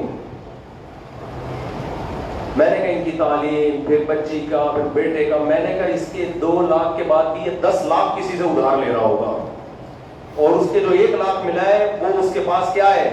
محفوظ ہے. میں نے کہا اسلام نے 1 لاکھ دے کے اس کی ذمہ داریاں اتنی کم کر دی ہیں کہ اس کے 1 لاکھ زیادہ ہیں، اور اس پہ 2 لاکھ دے کے اس کی ذمہ داریاں اتنی ڈال دی ہیں کہ اس کے 2 لاکھ 4 دنوں میں کیا ہونے والے ہیں؟ ختم ہونے والے ہیں. لیکن یہی بات ہے کہ جب اسلام سے دشمنی ہوگی تو پھر یہ باتیں سمجھ میں نہیں آتی. تو براڈ مائنڈڈ ہو کے حقیقی معنی میں لبرل بن کے جب اسلام کو سوچو گے تو اسلام کھوپڑی میں آئے گا. اور اگر آپ اسی باتوں میں لگے رہے کہ میں نہیں مانتا تو پھر جاؤ اللہ نے جہنم بنائی ہے بھائی. اللہ کہتے ہیں لَأَمْلَأَنَّ جہنم. جب نبی کو افسوس ہوتا تھا نا یہ مانتے کیوں نہیں ہے، تو اللہ تسلی دیتا تھا کہ میں جہنم کو بھروں گا. یہ ایسے ہی تھوڑی بھرے گی، اس طرح لوگ پیدا ہوں گے تو جہنم بھرے گی. تو بھائی ہمیں ایک مقصد کے لیے بھیجا گیا ہے، آج سے اس مقصد کو حاصل کرنے کی کوشش شروع کریں اور اپنے اس لائف اسٹائل کو اس حساب سے چینج کریں. گورا چینج نہیں کرے گا وہ تو عجیب سی چیز بنتا چلا جا رہا ہے. اور آپ 50 سال کے بعد گورے کو جب دیکھیں گے نا تو آپ حیران ہوں گے یہ ہے کیا بلا، کیونکہ کوئی ہدایت نہیں ہے، عجیب فطرت سے بغاوت کرتے کرتے پتہ نہیں انجام ہوگا کیا۔ کچھ ممالک تو ایسے ہیں جن کے بارے میں پیش گوئیاں ہیں کہ وہ ملک ہی ختم ہو چکے ہوں گے، نسل اتنی تیزی سے گر رہی ہے، وہ ملک ہی نہیں ہوں گے۔ جاپان میں چپلی کباب کے ہوٹل کھل رہے ہیں، کیونکہ یہاں سے افغانی، پشاور سے پٹھان، کوئٹہ کے جا کے نا اتنا آباد کر رہے ہیں، وہاں کی عورتوں سے نکاح بھی کر رہے ہیں، اولادیں بھی ہو رہی ہیں، جاپانی سمٹ کے کم ہو رہے ہیں، آبادی کا ریشو وہاں اتنا بڑھ رہا ہے مسلمانوں کا کہ چپلی کباب بھی اب میڈ ان جاپان، نسوار میڈ ان جاپان ہوگی۔ حقیقت ہے وہ خود ہی سمٹ کے، فطرت سے بغاوت ہے نا، خود ہی سمٹ کے کیا ہو رہے ہیں، کب ہو رہے ہیں۔ ہمارے ایک پٹھان دوست تھے، ان کو غصہ آ گیا، مفتی صاحب آپ ہماری توہین، میں نے کہا توہین نہیں، تمہاری تعریف کر رہا ہوں میں۔ جاپان پہ کس کا قبضہ ہونے والا ہے؟ ہمارے پٹھان بھائیوں کا، تو ہمیں تو خوشی ہے اس پہ، پشتو چلے گی جاپان میں، یار مزہ نہیں آئے گا۔ اب میں ان کی تعریف لے کر رہا ہوں کہ دوسری قومیں یہ کام کر نہیں رہی نا، یہ سنگل جاتے ہیں سنگل ہی واپس آ جاتے ہیں، تو نسل تھوڑی بڑھے گی۔ یہ وہاں سے وہاں جا کے ان کی عورتوں سے شادی کریں گے تو پھر آگے نسل آپ کی بڑھے گی۔ تو اب ایسا نہ ہو فوراً جاپان نکل جائیں اگلی فلائٹ سے آپ لوگ، اور ماں باپ مجھے پکڑے تم نے بگاڑا ہے ہمارے بچوں کی، مثال دے رہا ہوں، یہاں بہت ہیں، ٹھیک ہے نا۔ تو نسلیں ختم ہوتی جا رہی ہیں، اور یہ بھی پیش گوئی ہے 50 سال کے بعد یہ طے شدہ ہے کہ اسلام دنیا کا سب سے بڑا مذہب بغیر تبلیغ کے بھی بن چکا ہوگا۔ تو ایسی پالیسیاں بنائی ہیں، بیچارے خود ہی سمٹ کے کیا ہو رہے ہیں، ختم۔ کتوں کا ریشو بڑھ رہا ہے، کتے سارے جاپان کے ہوں گے اور ایجوکیٹڈ قسم کے کتے ہوں گے، یہ شکر ہے یہ آوارہ کتے ختم ہو جائیں۔ کتے بھی تو آپ دیکھو نا، انگریزوں کے کتے اتنے خوبصورت ہوتے ہیں کہ اگر پاکستانی ان کتوں کو لے کے کھڑا ہو، وہ خود کتا لگ رہا ہوتا ہے ان کے سامنے، اتنے لاکٹ واکٹ نہلا کے شیمپو سے، اتنے خوبصورت کتے۔ تو اللہ تعالیٰ جو کچھ ہم نے کہا، اللہ ہم سب کو اس پر عمل کرنے کی توفیق عطا فرمائے۔ کتے مت پالا کریں آپ لوگ، بہادر آباد میں نا یہ پوش علاقہ ہے، مالدار لوگ لیتے ہیں، جہاں پیسہ آتا ہے تو کتے بھی ساتھ میں شو مارنے کے لیے آ جاتے ہیں۔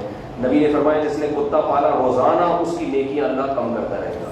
کتا ضرورت کے وقت پالا جا سکتا ہے، کتا وفادار جانور ہے، اس لیے اس کی وفاداری سے اگر فائدہ اٹھا سکتے ہیں تو پالیں، شوقیہ مت پالیں۔ حفاظت کرنی ہے، پرندے لوگوں نے چھتوں پہ پالے ہوئے ہوتے ہیں، وہ لوگ چوری کر کے لے جاتے ہیں، اس کے لیے کسی نے پالنا ہے کوئی غلط بات ہے، وہ جائز ہے بالکل، ایک مخلوق ہے، اللہ نے ہماری خدمت کے لیے بلا وجہ کتا پالنے کی شو بازی کے لیے آپ کو اجازت نہیں۔ نہ کتوں کا کاروبار کریں، سمجھتے ہو، بلیوں کا بھی کاروبار نہ کریں۔ لوگ آج کل بلیوں کا بزنس بھی بڑھتا چلا جا رہا ہے ہمارے معاشرے میں۔ نبی نے بلی کے بزنس کو پسند، حرام نہیں ہے لیکن پسند نہیں کیا۔ وجہ کیا ہے، اس کا کوئی فائدہ نہیں ہے نا، دل بہلانے کے لیے تو اولاد ہے۔ حلال جانوروں کا کاروبار کریں، بکریاں پالیں، دمبے پالیں، مرغیاں پالیں، یہ حلال جانور ہیں، ان میں برکت رکھی ہے، اس کا گوشت کھا سکتے ہو، اس کا دودھ پی سکتے ہو، اس کو بیچ سکتے ہو، اور کسی اچھے مقصد کے لیے۔ آپ کو بیچ تو ہم کتے کو بھی سکتے ہیں، ان کو مقصد نہیں ہے، بکری گائے بیچو گے اس سے فائدہ ہوگا۔ رسول اللہ صلی اللہ علیہ وسلم فرمایا مرغے کو برا مت کہو، وہ صبح نماز کے لیے جگاتا ہے، تو اس میں موٹیویشن مل رہی ہے۔ تو یہ جانور پالو بھائی، ہم نے بھی اللہ کا شکر ہے، آپ نے ویڈیو میں دیکھا ہوگا دمبا بڑا خاندانی قسم کا پالا ہوا تھا، بیچ دیا، شکر ہے، ورنہ وہ 2-3 بندے ابھی تک مار چکا ہوتا، بہت خطرناک ہو گیا تھا وہ۔ بکری پالو، یہ چیزیں پالو گے، گوشت سستا ہوگا مارکیٹ میں، انڈے سستے ہوں گے، ٹھیک ہے نا۔ کتے پالنے سے، بلیاں پالنے سے کیا ہوگا؟ جائز، بلی پالنا جائز ہے، خرید و فروخت حرام نہیں ہے، ناپسندیدہ ہے، پال سکتے ہیں بلی، لیکن جب بلی پالنی ہے تو بہتر نہیں ہے کہ بکری پال لو، حلال جانور پال لو، مرغیاں پال لو، آپ کو کم از کم خالص چیز تو ملے گی نا کھانے کو۔ تو ان چیزوں کو معاشرے میں پروموٹ کریں، ہر جو کام گورا الٹا کر رہا ہے بس وہ بھی ہمارے معاشرے میں وہی اسی کے پیچھے اب چل رہے ہیں۔ اللہ تعالیٰ ہماری حفاظت فرمائے۔ سبحانک اللہم و بحمدک، نشہد ان لا الہ الا انت، نستغفرک و نتوب الیک۔ جو کچھ کہا سنا اللہ اس پر عمل کی توفیق عطا فرمائے۔ اللہ تعالیٰ اس علاقے میں اپنی خصوصی برکتیں نازل فرمائے۔ جو بیمار ہیں اللہ تعالیٰ ان کو شفائے کامل عاجل عطا فرمائے، اور جس کی بھی جو جائز مراد ہو اللہ اس کی مراد کو پورا فرمائے، اور خاص طور پر اللہ اس مسجد کو آباد فرمائے۔ اللہ امام صاحب کو بھی جزائے خیر دے جنہوں نے مجھے آپ کی مسجد میں بیان کا موقع دیا، ان کو بھی جزائے خیر دے، ان کی عمر میں اللہ تعالیٰ برکت دے۔ سنیں بہت کتنے سال سے امام ہیں؟ 40 سال سے امام ہے، تو ان کا تو ویسے ہی حق ہے. امام مؤذن ایک ایسا ہوتا ہے جو ریٹائرمنٹ کے بعد بھی بیچارے کو کچھ نہیں ملتا. تو 40 کیا 60 سال بھی امامت کرو، ریٹائرمنٹ کے بعد کچھ نہیں ملتا. تو مسجد کمیٹیوں کو اللہ ہدایت اور اچھی توفیق عطا فرمائے. ساری دعائیں چل رہی ہیں یہ، ٹھیک ہے نا، ساری دعائیں چل رہی ہیں. اللہ تعالیٰ مسجد کمیٹیوں کو اماموں کی اچھی تنخواہیں دینے کی توفیق عطا فرمائے. سب تھوڑی تھوڑی تنخواہیں دے دے کے مار رہے ہوتے ہیں ترسا ترسا کے. جی 4 شادیوں کی بات کرو، نہیں بہت ٹائم ہو گیا نا. تو اللہ تعالیٰ اگلے بیان میں 4 شادیوں کے بیان کی توفیق عطا فرمائے. بہر اللہ تعالیٰ سے دل سے دعا ہے اللہ تعالیٰ اس علاقے میں اپنی خیر اور برکت نازل فرمائے. جو بیمار ہیں اللہ ان کو شفا عطا فرمائے. ہمارے ملک کو اللہ اندرونی اور بیرونی سازشوں سے اللہ پاک فرمائے. اللهم انا نسألك من خير ما سألك منه نبيك محمد صلى الله عليه وسلم ونعوذ بك من شر ما استعاذك منه نبيك محمد صلى الله عليه وسلم. انت المستعان وعليك البلاغ ولا حول ولا قوة الا بالله. صلی اللہ تعالی علی خیر خلقہ محمد وعلی آلہ وصحبہ اجمعین برحمتک یا ارحم الراحمین. مصافحہ بالکل بھی نہ فرمائے، بالکل میں افورڈ نہیں کر سکتا، بس وہیں سے سب کو ہول سیل کے حساب سے. السلام علیکم.